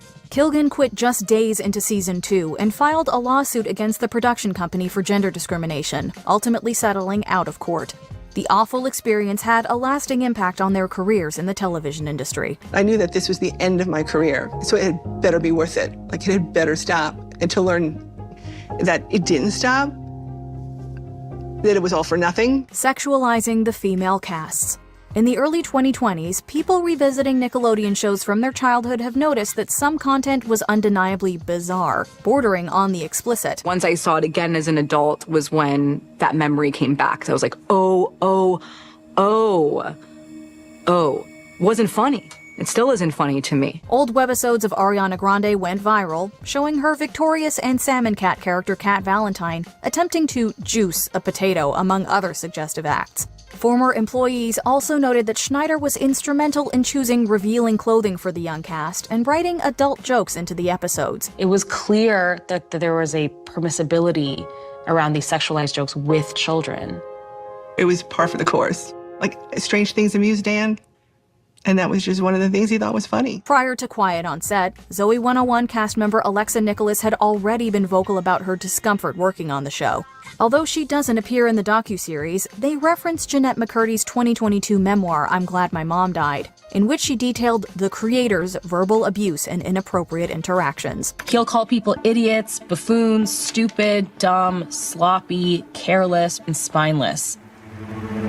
The creator knows how to make someone feel worthless. Inappropriate adult humor. I remember someone from Nickelodeon sitting with us and saying like, oh, does this mean, this dirty thing? And Dan was like, no. Why would you think that's like tainted, like you've tainted something? And they were like, okay. Kids programming tends to have some jokes and references for the parents, but Dan Schneider's shows like All That and The Amanda Show often crossed a line. From character names with slang terms to costumes with phallic imagery, it was clear to some people behind the scenes what the writers were alluding to. Wait, why is this in the show? What is the joke here exactly? There's this weird element of like, they all were able to like pull a fast one and get away with it. And that's like a part of the joke. Crew members and parents would notice questionable jokes and sexual innuendo, but the environment made it difficult to express these concerns, especially to Schneider. And as former cast members recall in the docuseries, they were often uncomfortable with the material, even if they didn't know exactly what the innuendos meant. I'm just looking back at it, it's just very strange. Frankly, it was just uncomfortable. Traumatizing on-air dares. Nickelodeon's On-Air Dare segment was essentially Fear Factor for kids, challenging the young actors to endure gross and scary dares on camera. All That cast members Kyle Sullivan and Brian Christopher Hearn recounted moments on the show that made them extremely uncomfortable for themselves and their castmates. Those were particularly traumatic, and they were sort of designed to be. The whole idea was that you would have to do something scary on camera, and they got pretty scary. Hearn had one particularly awful challenge of getting covered in peanut butter and laying down as multiple dogs licked it off of him on stage. In the video clip from the segment, he clearly says that he doesn't like it. I don't like this. I feel gross. Sullivan pointed out just how torturous it could be, with challenges that involved worms, dead fish, and scorpions. Young viewers would likely see this as funny, but for the actual participants, it was anything but. I think that people kind of just look at us and go, you made some money, so what are you complaining about?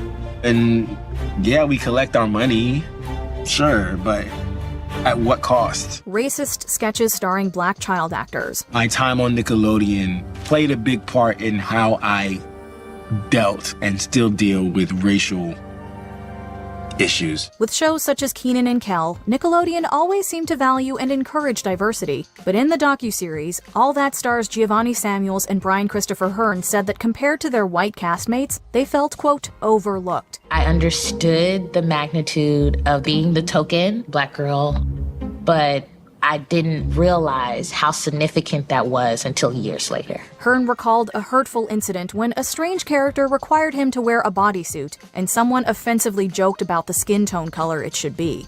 But fearing repercussions, he didn't say anything back. Whoever was doing my makeup at the time was kind of like, hand on my shoulder, like, it's gonna be okay, like, don't worry about that he just said. Samuels and Hearn also occasionally had to play into racial stereotypes. Hearn's mother, Tracy, discussed a sketch that she viewed as racist, one where her son pretended to sell cookies but believed it was made to seem like he was really selling illegal substances. Jason Handy allegations. As a production assistant on Nickelodeon shows All That and The Amanda Show, Jason Handy was a familiar face to young actors and their parents. Speaking in the docuseries, MJ details how her daughter Brandy booked a background role in one episode and began corresponding with Handy via email. She let me read it, and it was a very innocent email. It just talked about the shows that he had been working on. But what she thought was seemingly harmless progressed into him sending her an explicit photo. And while MJ didn't go to the police herself, Handy was finally arrested in April 2003 and charged with multiple felony counts involving inappropriate acts and material. Keep your trust in God and don't forget me. You and all the kids are why I work for free half the week. I love ya, Jason. He pled no contest and received a 6-year sentence. Shockingly, he wasn't the only convicted predator employed by Nickelodeon. Registered sex offender Ezel Channel, another Nickelodeon employee, was arrested in 2005. When you look at having multiple child predators who worked at Nickelodeon, it raises some confusing questions on who to hold accountable. Brian Peck's connection to John Wayne Gacy. I'm not just Pickle Boy, but I'm also a trained professional who works here on the set of all that. You can tell by my very important-looking headset. Like Jason Handy, Brian Peck was well known at Nickelodeon, though the acting and dialogue coach was much more involved and even appeared on screen at times. Kyle Sullivan recalled a get-together he attended at Peck's home where he found a weird portrait of a clown. Brian got very excited when I asked him about it. He flipped the thing around, and on the back it said, "To Brian, I hope you enjoy the painting. Best wishes, your friend, John Wayne Gacy." He learned that the man had a disturbing, quote, pen-pal relationship with John Wayne Gacy, a convicted serial killer who targeted young men. Even at his age, Sullivan knew this was strange. However, he alleged that other guests, including adults and parents, also saw Peck's collection of letters and art from Gacy. In his nightstand next to his bed, and he pulls them out and starts showing them to me. Your instinct is to give someone the benefit of the doubt. If you've known them for that long, even in the face of this really bad sign. Drake Bell was John Doe. Have you ever told your story publicly before? I've never told my story publicly. Quiet on Set centered its third episode on Drake Bell, former star of The Amanda Show and Drake and Josh. For the first time, the actor-musician detailed the alleged abuse he suffered at the hands of Brian Peck as a young actor. You know, anytime I would have an audition or anytime I needed to work on dialogue or anything, I somehow ended up back at Brian's house. And it just got worse and worse and worse. The acting and dialogue coach became a constant presence, managing to turn Bell and others against his father, who was his manager. Peck was arrested just months after Jason Handy in 2003. Due to his age at the time, Bell's name was kept hidden and he was referred to as John Doe, something very few people knew until now. Fortunately, there was no therapy and was left to my own devices, which at that age probably isn't the best thing. Peck's famous supporters. Drake Bell was in attendance at the day of the sentencing for Brian Peck in October 2004. Though he was relieved his tormentor was finally caught, Bell was shocked to see the amount of support he received from notable people in the industry. His entire side of the courtroom was full. Full. There were definitely some recognizable faces on that side of the room. These included Growing Pains cast members Alan Thicke and Joanna Kearns, The Amanda Show crew members Rich and Beth Carell, along with actors James Marsden and Taran Killam. In 2024, Boy Meets World stars Will Friedle and Ryder Strong claimed their letters were based on misinformation. You know, he had Ryder and I write letters of support to the judge. And these are things we did. And again, we did them because we were then lied to. We weren't told the whole story. But it doesn't change the fact that we did it. Peck pled no contest, was sentenced to 16 months in prison, and was required to register as a sex offender. Still, he went on to work in Hollywood, even briefly on Disney Channel's The Sweet Life of Zack and Cody. There are not enough protections in place to keep even convicted sexual predators off of kids' TV shows. Did you watch Quiet on Set? Let us know in the comments below. It's a house of horrors. No kidding.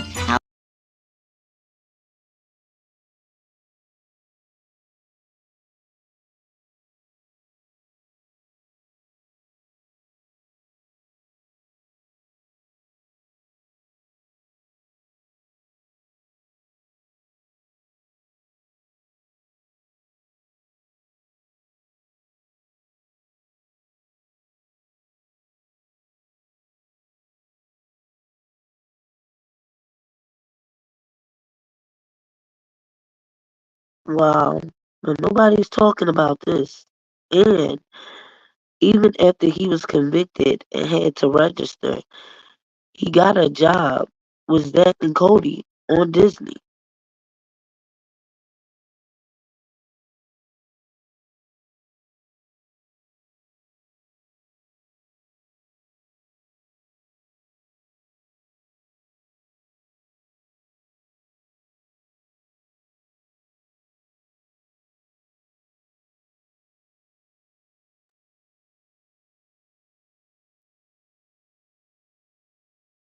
I played T-Bo on Nickelodeon's iCarly.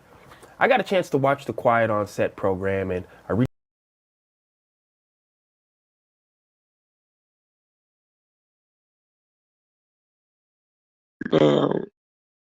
This is I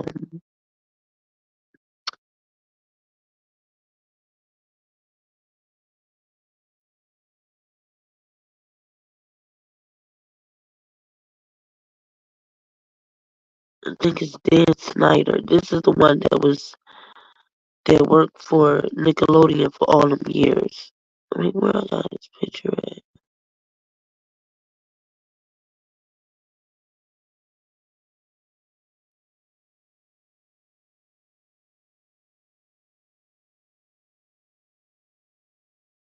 I might be saying his last name wrong. No, it's Snyder. Yeah, Snyder. So this is his interview of speaking on the allegations and everything from the Quiet on Set documentary that just came out about Nickelodeon and them making allegations against him and saying the things that he was doing all those years. Now he's claiming the ones that were the pedophiles that he didn't hire them, but the Amanda show. I think it was the Amanda show. What I Lie About You. The Canaan. Was it Canaan? I know I got all these pictures up here. All of these cast members worked under Dan. I think he worked for Nickelodeon for like 2 decades. But they claiming that he was touching kids inappropriately and things of that nature. But he's claiming he just was mean. Sometimes he might have said some ignorant things to people, but he's not claiming the child predator acts and stuff like that.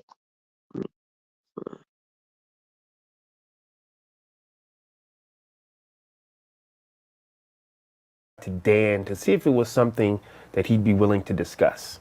I'm pleased to say that he said yes. Dan, how are you? I'm okay. I really appreciate you reaching out and giving me the opportunity to talk to you about what we saw over the last 2 nights. I'm really glad you're here because I believe this is important. For sure. We've got a lot of things to unpack.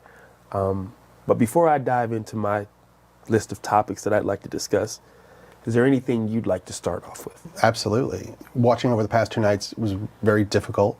Me facing my past behaviors, some of which are embarrassing and that I regret. And I definitely owe some people a pretty strong apology. Let's talk about the massages. Okay. Watching the content yesterday, it was disturbing. It was wrong. It was wrong that I ever put anybody in that position. It was the wrong thing to do. I'd never do it today. I'm embarrassed that I did it then. I apologize to anybody that I ever put in that situation. And even additionally, I apologize to the people who were walking around Video Village or wherever they happened, because there were lots of people there who witnessed it who also may have felt uncomfortable. So I owe them an apology as well. Yeah. Dan, talk to me about the writer's room. From what I saw, not cool. No. And I don't mean to cut you off, but if I can cut right to the chase, let me just say, no writer should ever feel uncomfortable in any writer's room, ever, period, the end, no excuses. Most TV writers, comedy writers have been in writers' rooms, and they are aware that a lot of times there are inappropriate jokes made and inappropriate topics come up. But the fact that I participated in that, especially when I was leading the room, it embarrasses me. I shouldn't have done it. And I can tell you why it hurts really bad for me. I remember very clearly my early experiences, my first experiences in the entertainment business. I was green, I was scared, I was excited. It meant the world to me that I was getting those opportunities. And I went in and I got lucky because they were great. My first couple of experiences were fantastic. And the fact that I didn't pay that forward to every employee that walked through my door, it hurts my heart, because I should have. And I wish I could go back and fix that. In the writer's room, there's no doubt that sometimes those jokes went beyond the pale, and I said things that went too far, or made practical jokes that went too far, and that was wrong. And that was because, I was an inexperienced producer, I was immature, Wouldn't happen today, but I'm just really sorry it happened. Yeah. Now, we know you've had a lot of success over 2 decades. Thousands of people have worked with you, for you. Okay. Let's speak directly to the people who did not have a good experience with you. Okay, I would like to speak to those people because I hate that anybody worked for me and didn't have a good time. You know me, you've been on my sets. Look, I've had some employees that have worked for me for 10 years, some more than 20 years, who would work with me again, but not everybody. There's still a significant number that didn't have a great time working for me, so my batting average isn't nearly high enough in that area. And the way they wouldn't get the best of me is that I would let the pressure of doing 40 or even more episodes per year, I would let that pressure get to me, which a good boss should never, ever do. Was there specific things that you were doing? Sure. I would snap at people sometimes. I would be snarky when I could have given them a nicer answer. I would not give people the time that they needed. I would be in too big a hurry to get on to the next thing I had to do. And watching that show, it made me, there were so many times I wanted to pick up a phone and call some of those people and say, I'm so sorry and let's talk about it. And I wish you'd had a better time and I wish I could have shown you a better experience. Yeah. Now, you've written hundreds of episodes. Thousands of jokes have been told. Yeah. But currently where we are, some people think that some of those jokes are inappropriate for children. What do you think of that? All these jokes that you're speaking of, that the show covered over the past 2 nights, every one of those jokes was written for a kid audience because kids thought they were funny and only funny, okay? Now we have some adults looking back at them 20 years later through their lens, and they're looking at them and they're saying, oh, you know, I don't think that's appropriate for a kid's show. And I have no problem with that. If that's how anyone feels, let's cut those jokes out of the show. Just like I would have done 20 years ago or 25 years ago. I cut it. I want my shows to be popular. I want everyone to like. The more people who like the shows, the happier I am. Yeah. So if there's anything in a show that needs to be cut because it's upsetting somebody, let's cut it. So I think it's big for you to say with your work, if it's viewed as that today, you don't have a problem. Cut it. Cut it. I mean, that's a solution. The last thing I want to ever do is put any content in a show that's going to upset my audience and make them want to turn off the TV. Why would I ever want to do that? That makes sense. I want to give you an opportunity to kind of elaborate on something. Okay. The thought process from the series is you had the power to just write a joke and no matter what, it's going on TV. You just had that type of power. Is that true? The notion that I had the power to just produce whatever I wanted and have it air is completely false. Okay. There were many, many levels of scrutiny. Okay? We had executives in LA. We had executives in New York. So 2 coasts. 2 coasts of approval. Coasts. Yes. And by the way, approval at every stage, really. Okay. And I'm talking about wardrobe. I'm talking about makeup, sound, sets, dialogue, jokes, everything. Now, when you say approval, these obviously that's a hierarchy, not your colleagues or people in the room. Okay. No, not my colleagues. No, these are my bosses. Bosses, and then their bosses, and then their bosses. And they're approving all of this stuff. Okay. Okay?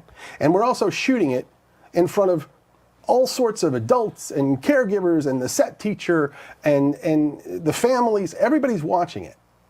And if anybody had said anything, hey, we don't like that, that's not appropriate, then it would have been cut out.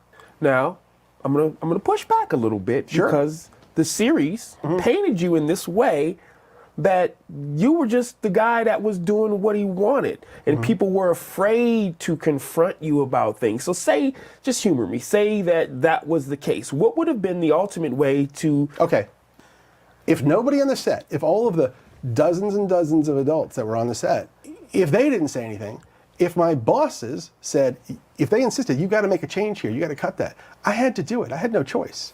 Got it. Now this next one, it kind of hit close to home. Being a new father, I wouldn't be opposed to my child being in the entertainment industry. It doesn't matter what age, yeah? Seeing some of those on-air dares, seeing it now from where you are now in your life, what do you think of that? I think that some of the on-air dares went too far. I think they pushed the envelope too far. Not all of them, not most of them, but some did. Nickelodeon wanted to do their version of Fear Factor. At the time we were shooting All That, so I was tasked with doing these on-air dares with the All That cast. So we get with the writers and we come up with all these ideas, and it's hard to do because we don't have the budget of Fear Factor, and we can't put the kids in dangerous situations like the adults are put in. So it was hard to come up with stuff. But we would come up with all these ideas of dares they could do. We would give them to the network, and they would say, tell us the ones that were okay. Right. Those are the ones we shot. Those are the ones that aired. At the time, I had no indication that any kid ever had a problem with them. But when I was watching the show over the past 2 nights, I now know that there were kids who did have problems with the on-air dares. And it breaks my heart. And I'm so sorry. I am so sorry to any kid who ever had to do a dare or anything that they didn't want to do or weren't comfortable doing. We went out of our way to make sure they were safe and that everything was done properly. But if a kid was scared and didn't want to do it, kids shouldn't have had to do it. Yeah. Period, the end. Right. And if I had known at the time, I would have changed it on the spot. Now, we also saw the series highlight 2 former writers' viewers, 2 women, who spoke about a wage discrepancy. Now, I know that you don't divvy out salaries. Talk to me about that part. Well, you're correct. I have nothing to do with paying writers. I never have. I've never made a writer's deal. And of all the writers I've been in a writer's room with, I never even knew how much most of them were getting paid. Yeah, but we saw these 2 women who were writers for you sharing one salary. How does that happen? It's very simple. There's a common practice in television when hiring writers. If you have a spot for a new writer, sometimes you'll go to 2 writers and say, hey, if you 2 new writers for your first job are willing to share a salary, you can both have the job. They have the opportunity to say, yes, that sounds good, or no, no thank you. In this case, it was 2 women writers. I've done another show where that teaming was done with 2 male writers, and they split a salary. I did another show where it was a male and a female writer, and they split a salary. So, and these are all first-time writers? All first-time writers looking for their first gig. Got it. Now, in the series, they also highlighted 2 black actors who said that they felt overlooked. Now, I want to be clear. I'm never going to speak on anyone else's journey. Yeah? I can talk about my experience, how my experience was with you, what I saw prior to working with you, but again, I don't want to speak on anyone's journey. I saw you be honored for diversity in your work. Yes, and the reason for that is diversity has always been very important to me in my shows. If you go back to the very first Nickelodeon show I ever made, that's very evident, as it is in the second one, and then the first movie I ever made for Nickelodeon, which starred Kenan and Kel, and every show I did after that had a lead black actor in it. I'm very proud of that. It's very important to me. And not only am I proud that they were in my shows, I'm exceptionally proud of the achievements they've had beyond my shows, and they've gone on to bigger and better things, and that gives me a great sense of pride. Well, something that really kind of bothered me was how they depicted your relationship with the cast. Yeah, it bothered me too. Yeah, just me being there, I knew the dynamic was trust. I understood that in situations where they may have had turmoil, whether it be with their families, whether it be other castmates, they came to you.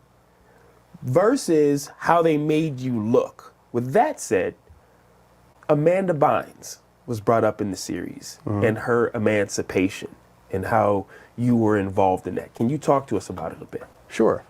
Amanda was between the ages of 16 and 17, and she wanted to get emancipated from her parents, which was a fairly common thing with successful young actors, at least at the time. Sure. And she wanted that for herself. So she turned to her team, which included her lawyer, her agent, her manager, her publicist, me, because she included me as part of her team, thought of me that way. We supported her. She tried to get emancipated. It ended up not working out. She didn't. Well, since we're here, let's stay here for a moment. There was also an incident where she had ran away from home, if you would. Can you talk to us a little bit just to clear the air of exactly what happened in that situation? Yes. One night, it was very late, well after midnight, 1 or 2 in the morning. Phone rang. I answered. It was Amanda. She was upset. She was in distress. She had had some conflict with her parents, I think her father, and she called me. I was immediately concerned about her safety. I called someone who I knew was fairly nearby. That person was able to go and pick her up. Then I knew she was safe. I felt better. She ended up being taken to the police. Well, regardless of what some people may think, I think it's only positive that you are there for people when they need you. That said, let's talk about some of the things that have just been swirling forever. Okay. You were banned from your set. Never happened. That is a false rumor. What happened? Add it to the list of false rumors. Talk to me, what happened? They were adult actresses at the time, and they had their own specific reasons for not wanting to do the show anymore. I'm not judging that. It got tense, and what they don't know, maybe, is I did everything I could to make that show go away. My producer partner at the time, we would call and say, this is not a good situation. Okay. So I decided I'm going to do what most showrunners do, which is you're not on the set. There's a director there to shoot it. I'll go up to the writer's room. I'll work on the next script. But because everybody was so used to me caring about every detail of every show so much, for me not to be on the set, maybe some people thought I got banned. So it was more of an assumption because this guy's usually here and now he's not. I don't know if it was an assumption. I don't know if somebody thought they were making me look bad by saying I got banned from the set. I have no idea. Okay. All I know is I was never banned from the set. Yep. The darkest part of this series discussed child predators. Now, I want to make sure that we clear a couple of things up. Okay. Brian Peck was not hired by you. No, I did not hire Brian Peck. This was a Tolan Robbins production? Yeah. And when Drake and I talked and he told me what had happened, I was more devastated by that than anything that ever happened to me in my career thus far. And I told him, I'm here for you. What do you need? Which Drake mentioned in the show that we watched last night. And next, I heard that he went to court when this guy was being tried, Peck. And when Drake walked in, he saw 50 people sitting on the side of the courtroom supporting Peck. A lot of them pretty famous. Of course, Drake was devastated that that happened. And even more disappointing, 41 of those people wrote letters for Peck, character letters, praising him for who he was and asking for leniency. And they knew that he was guilty. They knew he had confessed to some degree, and they still did this. That's baffling that adults would do that. Yeah. And I don't know if people know this, but Drake's mom, a lovely woman who I stay in contact with this day, she came to me at the time and she said, Dan, I'm not good with words like you are. And would you help me with my speech for the judge? And I said, of course. And I did. And he ended up going to prison and serving his time. And yeah, that was probably the darkest part of my career. And here's the kicker that I really don't get. After he got out of prison and was, to my knowledge, a registered sex offender, he was hired on a Disney Channel show. I don't understand that. I don't understand. Yeah. I appreciate you sharing that, man. Are you okay? You want to take a minute? Yeah, I'm all right. Let's keep going. Yeah? Yeah. Okay. I think we really unpacked some important things. We set the record straight on a lot of things. Before I let you get out of here, I appreciate the vulnerability that you use in knowing that there's definitely things that you would have and should have done differently. Is there anything that we haven't discussed? Anything that if you could go back and navigate the journey differently, what would that look like? Yeah, there's definitely things that I would do differently. One that I think would be really, really important is when you're hiring young actors, minors, to work in television, I would suggest that we have a licensed therapist there to oversee that process for the specific reason of making sure that those kids really wanted to do this job, that they really wanted to be on television. Maybe they should even be informed about what that means. What's it going to mean if you're famous? What's that going to mean on social media? What's it going to mean within your family? Let them find out. And then that way, if a kid doesn't want to be on a TV show, they can opt out. That psychologist, that therapist could come to us and say, this kid doesn't want to do it, or their parents aren't understanding of what's going to come. And then we could avoid the mistake of ever putting a kid in a TV show that didn't want to be there. And additionally, the main thing that I would change is how I treat people and everyone. I definitely at times didn't give people the best of me. I didn't show enough patience. I could be cocky and definitely overambitious, and sometimes just straight up rude and obnoxious, and I am so sorry that I ever was. And all right, when I watched the show, I could see the hurt in some people's eyes, and it made me feel awful and regretful and sorry.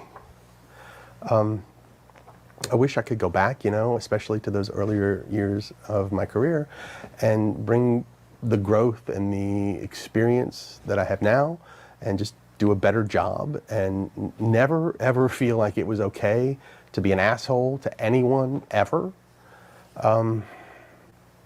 Look, I wanted to make funny TV shows for kids, and we definitely did that.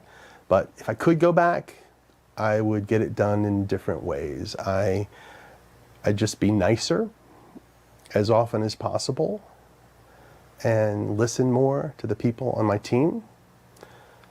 And I would do everything that I could to make sure that everyone had a good experience.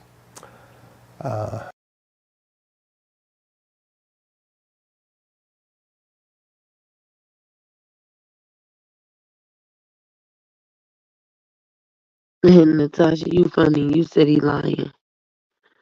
I don't know. You can't tell these days, but there are some strong allegations. And it's crazy to me how everybody's going in on Diddy and Rkelly and now Bobby Brown. But nobody is, except for the Caucasians, they're speaking a lot about this whole Nickelodeon and this documentary, Quiet on Set. But our people is not even touching this.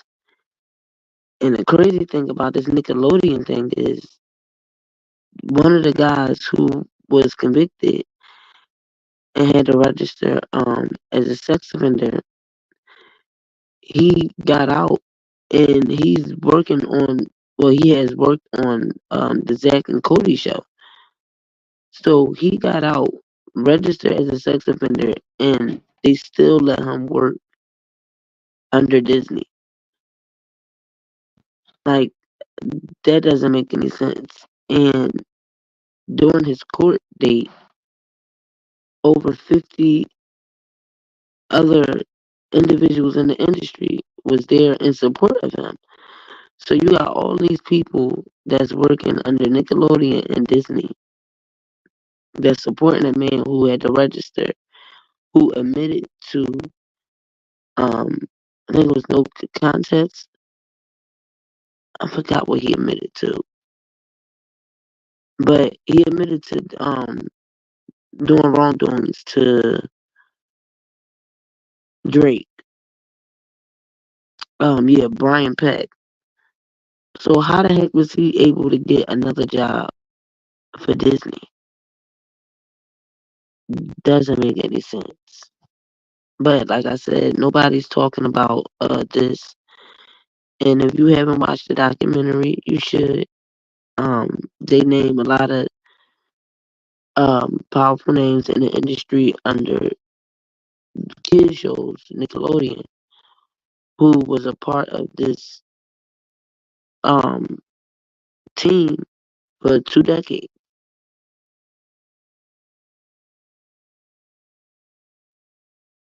So that's why I said when you listen to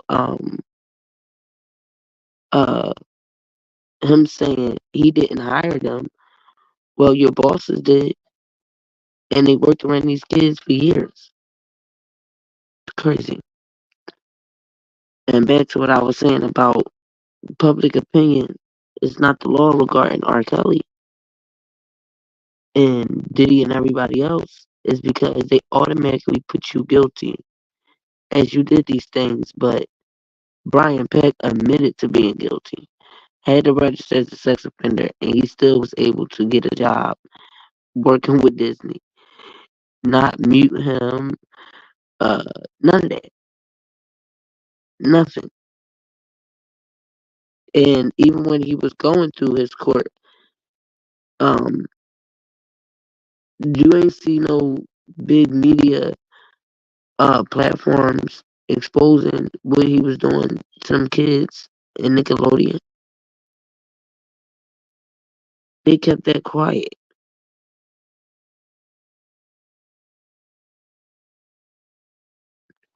But even when he was arrested, they didn't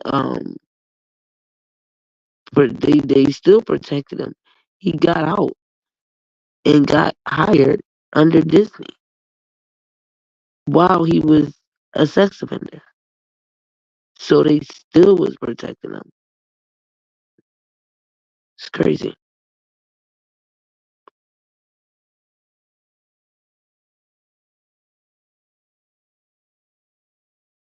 And that's why I said with the prosecutor who prosecuted R. Kelly, it's crazy to me how now she's a defense attorney and how she really came out her mouth and said the way to, if Diddy get these charges, for him to defend himself is by showing that it was only one man and that his employees wasn't acting as a criminal enterprise. But that's what R. Kelly's attorney is fighting. And y'all didn't show that there was an enterprise at the trial in New York for R. Kelly. Every employee testified they didn't see no abuse, they didn't see no minors, and like Diana Copeland said, everything that went beyond his bedroom, she knew nothing about.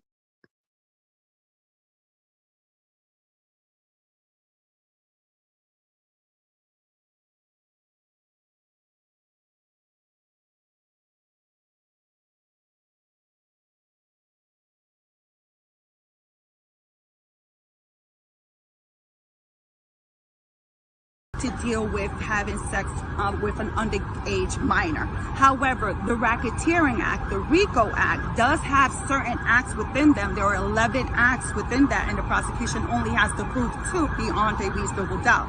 And within those acts, there are allegations of R. Kelly engaging in sex with a minor. Now, it's very hard for us because of the setup, the remote view, the remote viewing with the screens for spectators. Yes. and reporters to gauge what the jury is thinking or absolutely whatever. But how tough is a case like this to prosecute and try to get a win on? So it's very tough when you're pretty much, you want to classify this as a he say, she say, because as of now, all the evidence that's been presented is testimony evidence. And when you're dealing with just testimony evidence, you're dealing with believability, with credibility. The jury will have to believe these witnesses beyond a reasonable doubt in order to find them guilty. And again, when you're dealing with just testimony, it's hard for some people to try to find someone guilty just based on the word of someone, especially when you have a lot of these females that were acting contradictory to what is alleged by the prosecution in terms of, oh, but you didn't leave, you could have left, you stayed. Jane Doe number 5 stayed with R. Kelly for 4 years. Okay, and anything else you want to say about the case that strikes you about this? Well, the case is still ongoing. I am looking forward. I believe that the prosecution is going to call some kind of expert to deal with why is it that victims act the way they do and take so long to do an outcry or realize that they are a victim, to help the jury to explain to them and be able to put both sides together in terms of you acted this way, but now you're saying that it's criminal, but you didn't say that before. So that and then that issue of consent too is going to be critical, right? Yeah, so the issue of consent, and that's why that expert is also going to be important, because the thing is that what the prosecution is alleging is that they were pretty much under the spell of R. Kelly. You know, he used his fame and fortune, and they couldn't say no because he had pretty much brainwashed them. So that's going to come up, but you know, we just have to wait and see. There's still a couple more weeks. The case hasn't been fully presented. All right, great. Thank you so much.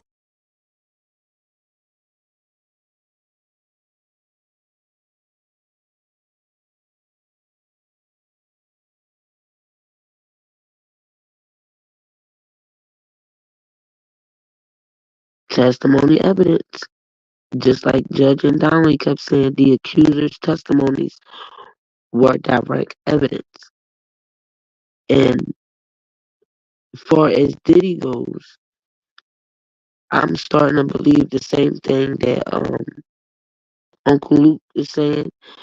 When Diddy came out and was suing the liquor company, just like how Kanye um came out and was trying to sue Adidas, that once they give you that money and they feel like you going above them or you going against them, they have a way of showing you like um we did this for you. And what you think you gonna be um talking to us like this, or you gonna try to sue us? So I think somebody asked me about the video. Wait a minute. I played it the other day.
And Shahada, the prosecutor for Rkelly, also said that their investigation started because of the documentary. How do you start an investigation against somebody over he say, she say? Women that don't go to authorities. That is Kelly on the tape, and that the tape is authentic, they still face a major hurdle. The case against R. Kelly is complicated by the fact that there is no accuser.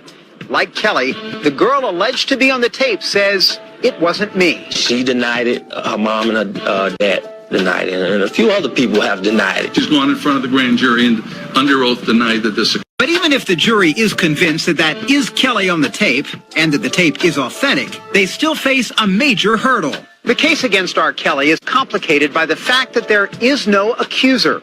Like Kelly, the girl alleged to be on the tape says, "It wasn't me." She denied it. Her mom and her dad denied it. And a few other people have denied it. She's gone in front of the grand jury and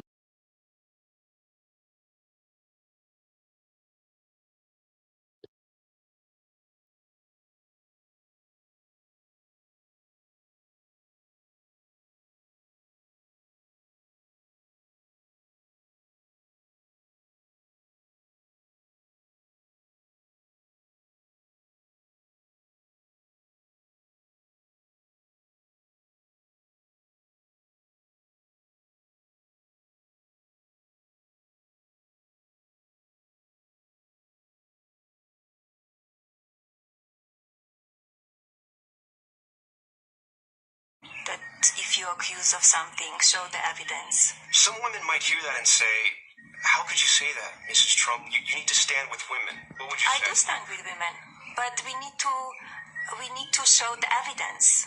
You cannot just say to somebody, "I was, sexually assaulted," or "you did that to me," or because sometimes the media goes too far, and the way they portray some stories, it's not correct. It's not right.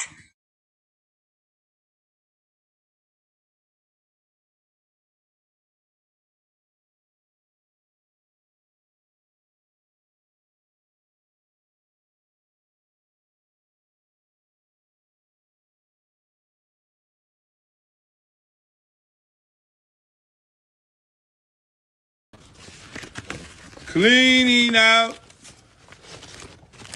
the garage. Cleaning out the garage. Cleaning out the garage. It's a lot of y'all in here. How's everybody doing? Yeah, poor Diddy. Jesus Christ. My God. I'm sorry, sad to hear about our man Diddy. I'm wondering where all Diddy friends at. All the people who made money off of Diddy. Where's all his friends? All the people who sat there, ate off the man. Nobody is coming to his aid. Hey, what's up? How y'all doing? You're a big fan of my music. Thank you. I'm in the garage, actually, just cleaning shit up. Y'all tell me how y'all feel about the Diddy situation. I don't like people piling on. You know, the man going through something. Everybody had their day in court. You know, he's going through some deep shit. And for people to be out there piling on the man, that's fucked up. You know, I don't wish that shit on nobody. It's obvious that he has some situations happening. And people are out there and he got to deal with it. But I'm curious to ask y'all something, right? When the last time y'all seen any federal organization raid a motherfucking house in the daytime? In the broad daylight. They normally come, when the feds come, they be like 4 o'clock in the morning when you sleep and shit. And then, don't they raid your house and they have a search warrant and they have something, they want to lock you up? That's kind of interesting to me. You know, all the guns and the tanks and shit for some cell phones. I know I'm from the hood. And I know, boy, back in the days, you were doing some wild shit, then you had to worry about them people coming at night, at early in the morning. You know what I'm saying? They come while your ass sleep, and then they come and get you. Because they want to have a conversation with you. Even in the movies. Even in the fucking movies, they raid at night. Broad daylight, 12 o'clock in the daytime. I'm going through a lot of documents in this garage. See, I keep all the documents. All the documents. You never know when you need them. Especially the release forms. See, the difference is, I used to, let me just say this, right? If there was anybody hurt, or anybody violated, or anybody treated any type of way, or by anybody in any of them situations, you know, that shit go to court and it comes out. And if your ass did something wrong, then your ass need to go to jail. Right? I'm a firm believer of that because, you know, everybody got daughters. Ain't nobody want nobody violating their daughter. But at the same time, we have to understand that there's some trifling people out here. There's some people out here that are trying to get over it. I've had many people, right? I've had people try to get over on me. I've had people say, oh, Luke hit me in the head with a bottle. Luke hit me and beat me up. This Luke baby. Luke did this. But see, I was a smart dude. That's why when y'all see the Freaknik and all that, and y'all see all this footage, and you'll probably see Galveston, and you'll see Daytona Beach. I filmed everything. They tried to jam me up in South Carolina. The woman then went on stage and did some wild shit, and then all her friends started talking about she did some wild shit. Then she go to the law talking about, oh, Luke did this to me. And then I had a release form.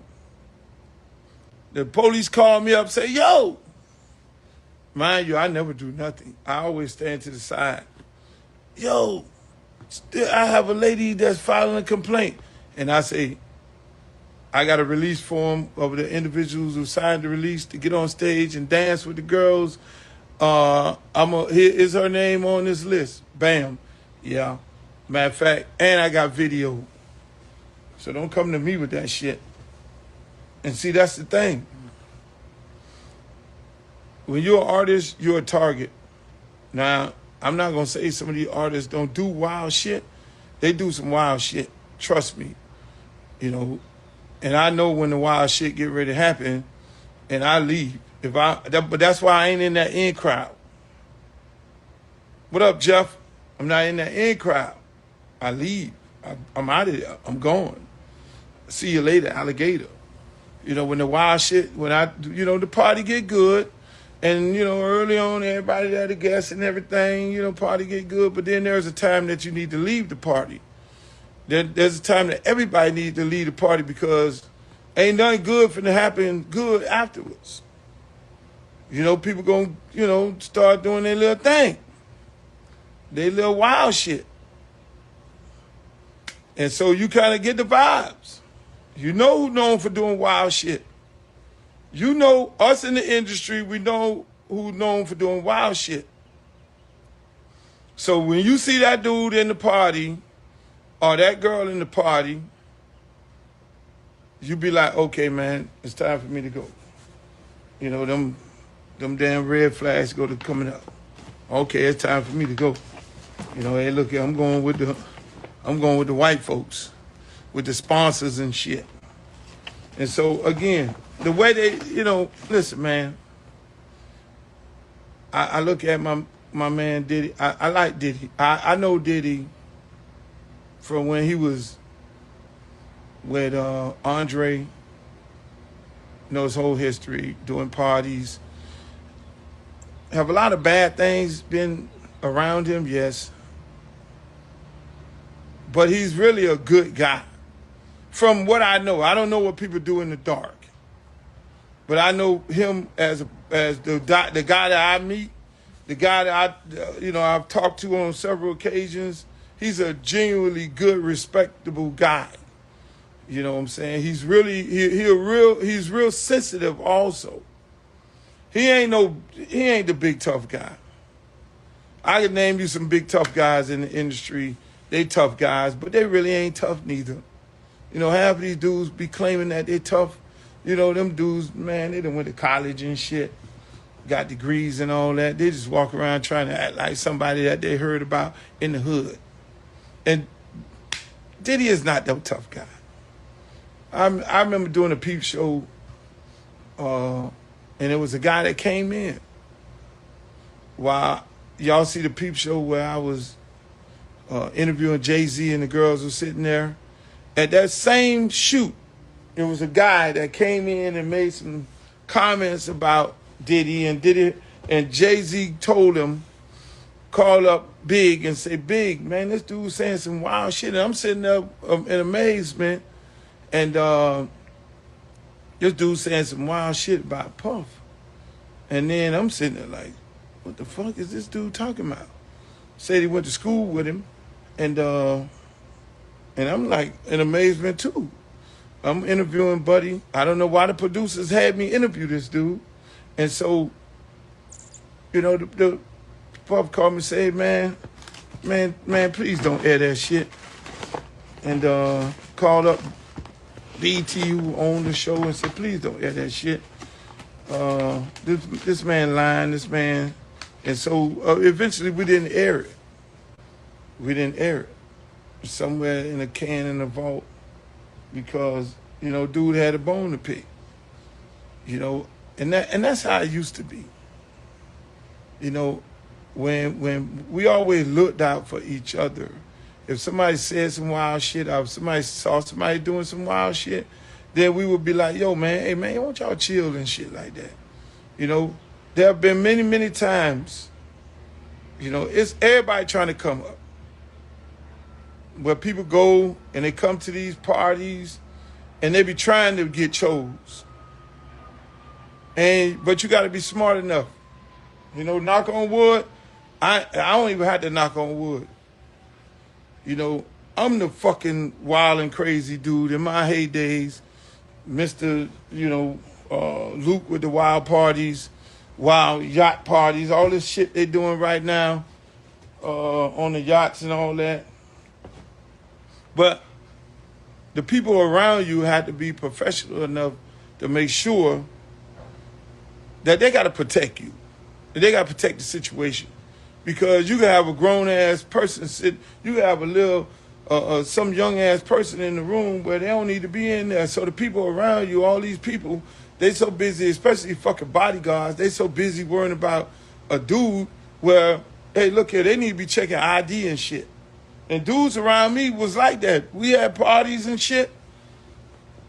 It became, no, man, hey, look here. You better check some ID. Your job is to check ID. Don't let nobody up in this party that, you know, don't belong up in here. That's, you know, and these dudes, you know, they have a lot more resources. And so if there was some shit going on, you know, at some of these places, you know, all this shit going on, man, with this man. I have a problem with them people putting the guns on the man kids. You know, you putting guns on the kids, handcuffing the kids, you traumatizing them kids. I don't know if any white people that have been accused of something, you ain't even accused a man of nothing. You ain't even been accused of nothing. And you roll up in their crib with all the guns and you dragging the kids out. I just feel sorry for the kids to be involved in this, that you're treating people, kids like that. Like this man, some notorious gangster, he Noriega or some shit like that. This man's not Noriega. This guy's not a tough guy at all. Diddy is not a tough guy. He ain't what they build him up to be, like he's some kind of fucking notorious gangsters. He ain't even got gangsters around him. He's genuinely a real nice and sensitive guy. And when he called us up by the man making the statements, he was like, man, come on. You know, the dude is a nice, respectful, sensitive guy. Now, I know some bad guys that you need to roll up in their house because they will shoot your ass with tanks and all that. I know some dudes that you need to do that with. But that dude ain't, that guy's not the one. You call this lawyer up and say, lawyer, tell the lawyer, this is how the shit work. You call the lawyer up, hey man, we got a warrant to search the house.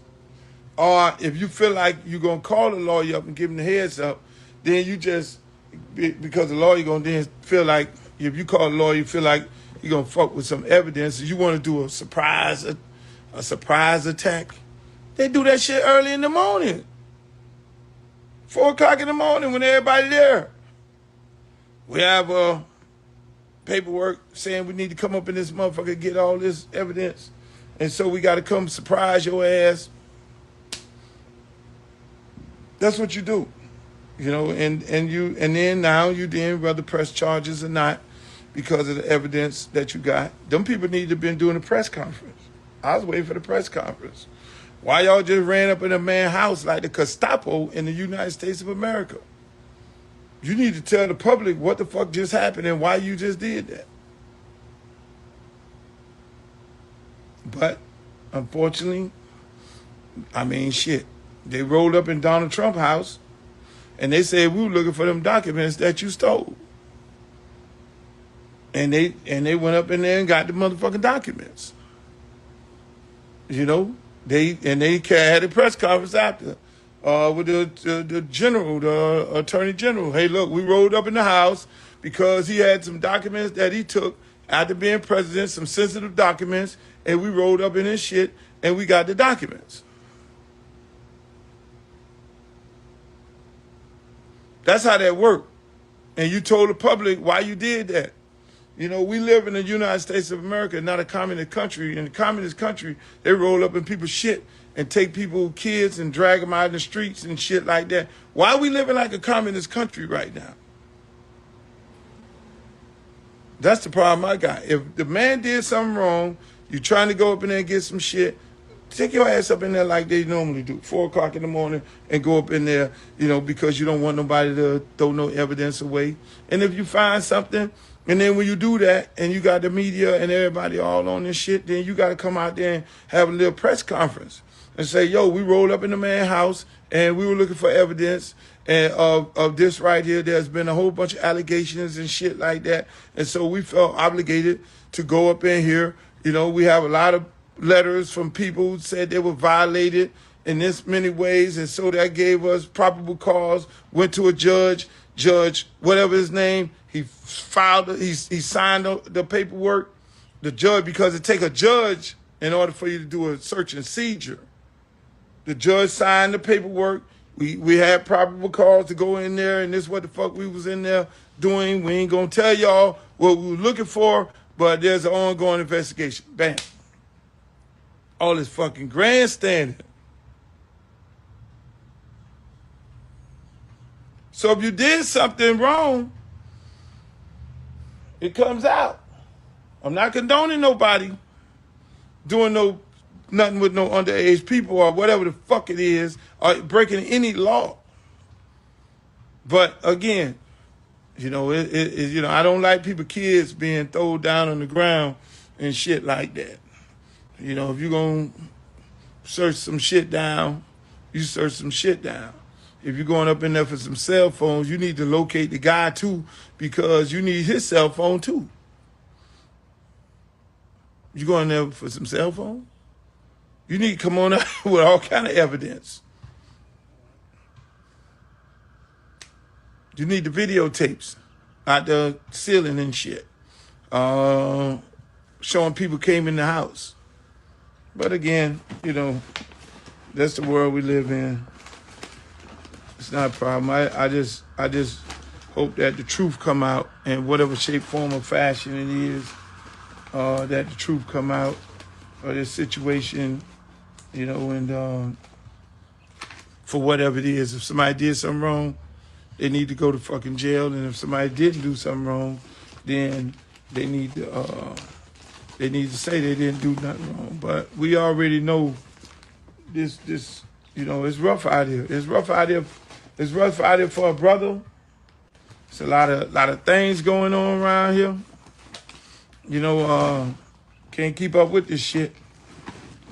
You know, one thing I can say is this: when you sign up with these certain companies, when you sign up with certain companies and you go rogue and you start talking about you're going to sue them, when you start talking about you're going to sue certain companies that you got in bed with that made you a billionaire, and I'm gonna say this, and I want y'all to think about this because I don't want to call no other names.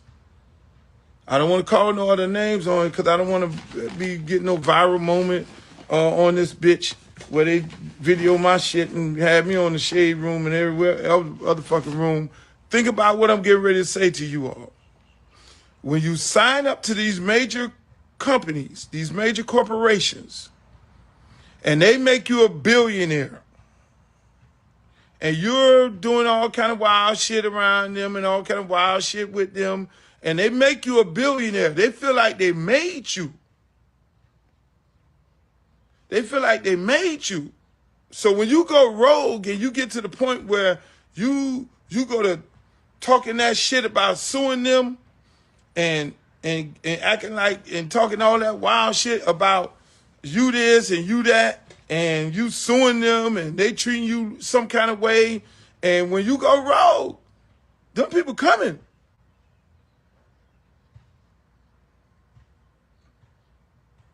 Them people coming now. Because they feel like they made you. They still buying and purchasing niggas. Oh, they're going to cut me off. Think about all these black dudes who went rogue. Who start talking about these big-time billion-dollar corporations, stock market. When you affect a person's stock, when you fuck with their stock, and they made you a billionaire, they made you. They look at you and say, nigga, you ain't sold that many records to make you a billionaire. You ain't sold that many things to make you a billionaire. We partnered up with you using your name and likeness and your brand, and you made millions. We made you a billionaire. And when you go to talking that wild shit,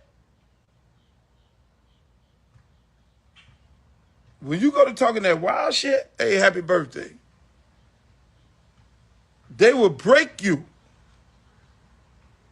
I'm telling y'all some good shit. Think about the guys who done got on this app and talk about these people and their nationality. And talk about the other guys who were in the room that they made billionaires, and now you out the room and you want to talk shit about the dudes that's in the room and the people who made all these people. I'll give you some good information. See, you have a choice to go up in that room to sell your soul to the devil. I never took that choice. I never made that choice, people. I never even took that. I have had opportunities to go up in that room and sell my soul to the devil for the dollar. I just can't live with myself. I'll be all right like this in the fucking garage looking for cleaning out the garage on junk day tomorrow. I'm okay. Versus selling your soul. Yeah, they're going to give you the millions. They're going to give you the billion. But when you fucking start thinking it's really about you, they will humble your ass so fast it'll make your head spin. Think about it. Think about the guys right now who are going through the shit right now, who was way up here. But they can't even fucking, they chopped them down so bad. And they fucking went out to these major corporations who put billions in their pocket and they thought it was about them. Those people are going to come after you and they're going to take you down. And they are more deep into politics than you may think about it. These people own senators. They own congressmen. They own these motherfuckers. They own judges. They own congressmen and senators who get judges nominated, who get federal judges nominated. So you see, a lot of us don't know how the game is really played. You talk about multi-billion-dollar corporations that put millions of dollars into political campaigns so that they could get you. All it takes is one senator. All it takes is one senator. You fuck around with one major corporation, and that major corporation.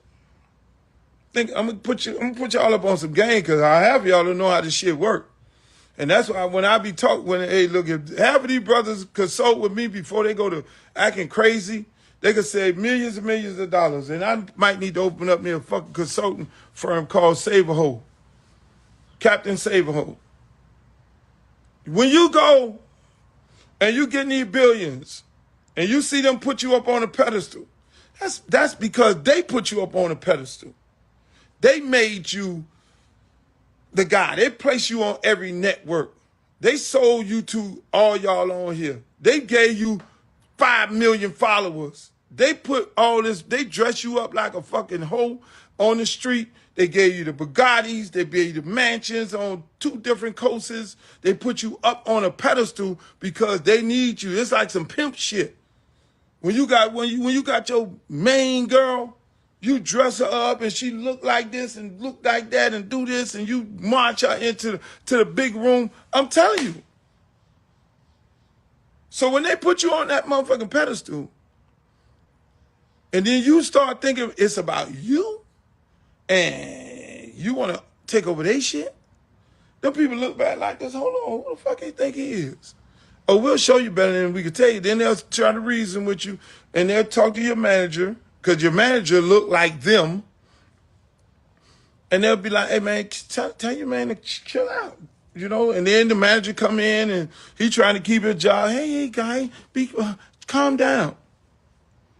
And then you go walk around like it's all about you. You got all the cars and the mansions and the jets and all the yachts and all this and all the people running around. You talking about, yeah. And now you want to fight. Now you want to bite the hand that feeds you. Don't your mama ever always tell you that? Your mama say, never bite the hand that feeds you. And so this is how the major corporations work when you try to come after them. Now you put a lawsuit in. Bam! Lawsuit. Fuck that shit. I'm suing their ass. I'm take their company down.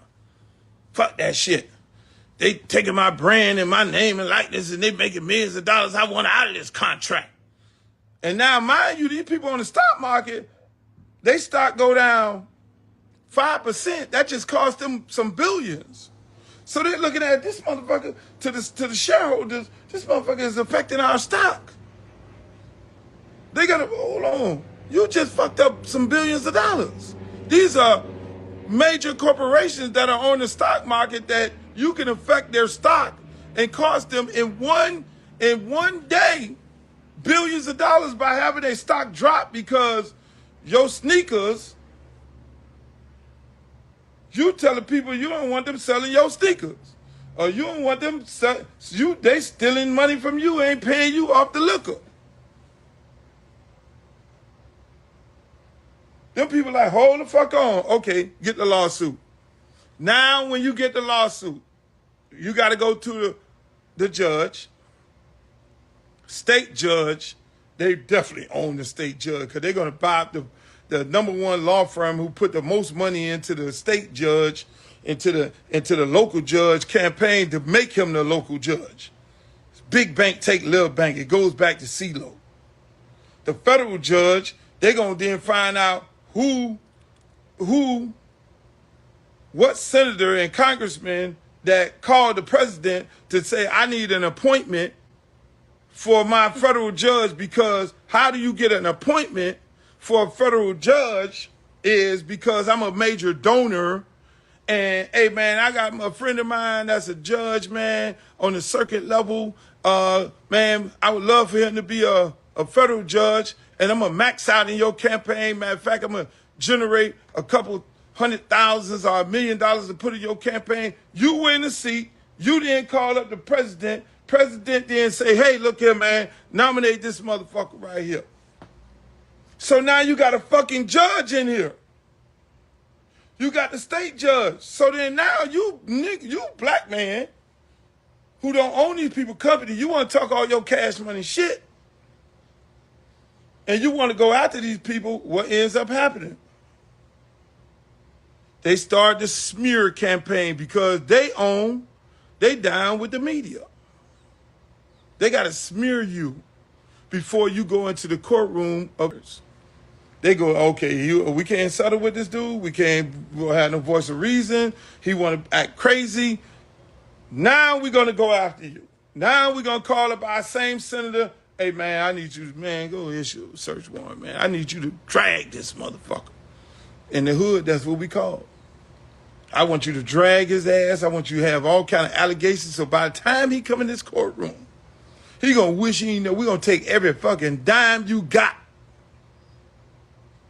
Because we made you. You didn't make us, God damn it. You fuck with my stock. You fuck with my money. You fuck with me. I'm going to fuck with you. I'm going to break your ass down to the lowest term. That's how this shit go, boss.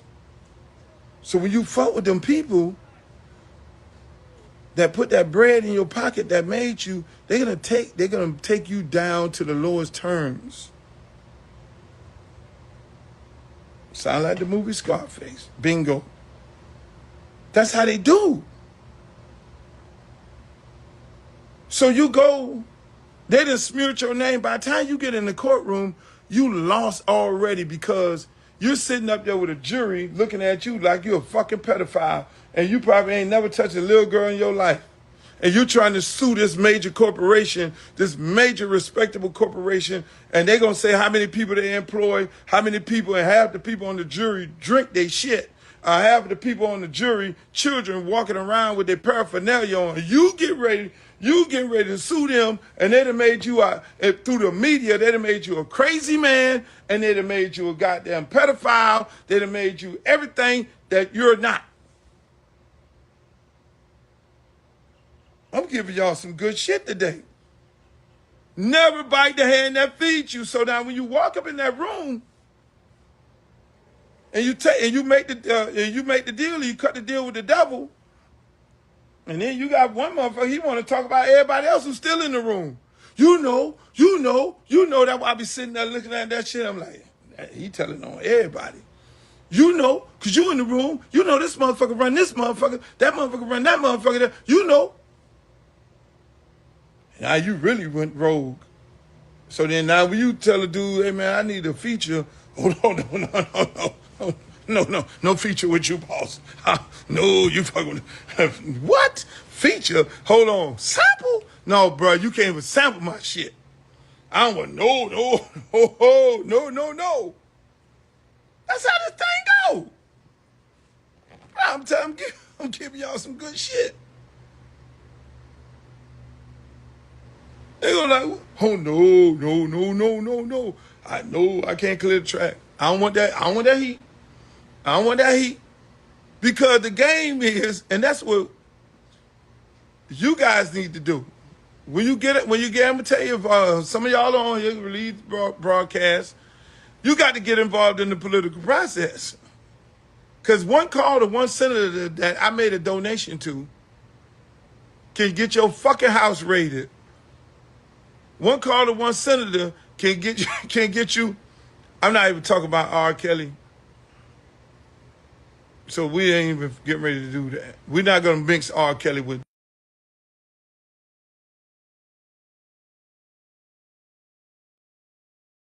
Get on here.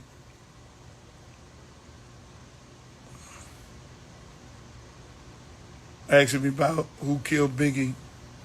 I don't know who killed Biggie. Biggie is my good friend. But I'm just putting y'all, don't try to get the conversation off to that. I'm trying to put y'all up on some game.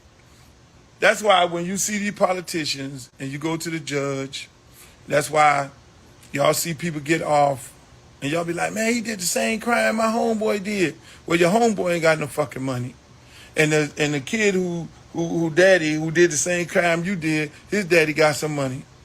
And his daddy gonna hire the number one law firm. And the law firm that he had, his daddy hired, is a law firm who's affiliated with the judge, who's good friends with the judge, who go over to the judge's house. And then when they go into the fucking hearing, the judge then say, I want to disclose something that I do go to attorney Bob Swinger's house for Christmas every year. Him and my wife celebrate. So if you guys want to recuse me, or if you want to file a motion to change a venue or change a judge, and then the prosecutor say, no, because the prosecutor one day wants to be sitting on the side of the defender. And the public defender, the same thing. Ain't trying to be getting no fucking $30,000 a year as a prosecutor and a public defender. So he inspired to do what? Work at the major law firm to then get the big bucks. That's how that shit work. So the shit is all rigged before you get in there. So that's why the guy who got money can get off. And the guy who don't have the money got to be like, and they're going to put the guy who don't have no money in jail because they got to meet their quota of putting people in jail for the same crime. I'm trying to tell you. I know, yes, the truth hurt, 305. I'm giving y'all how that shit really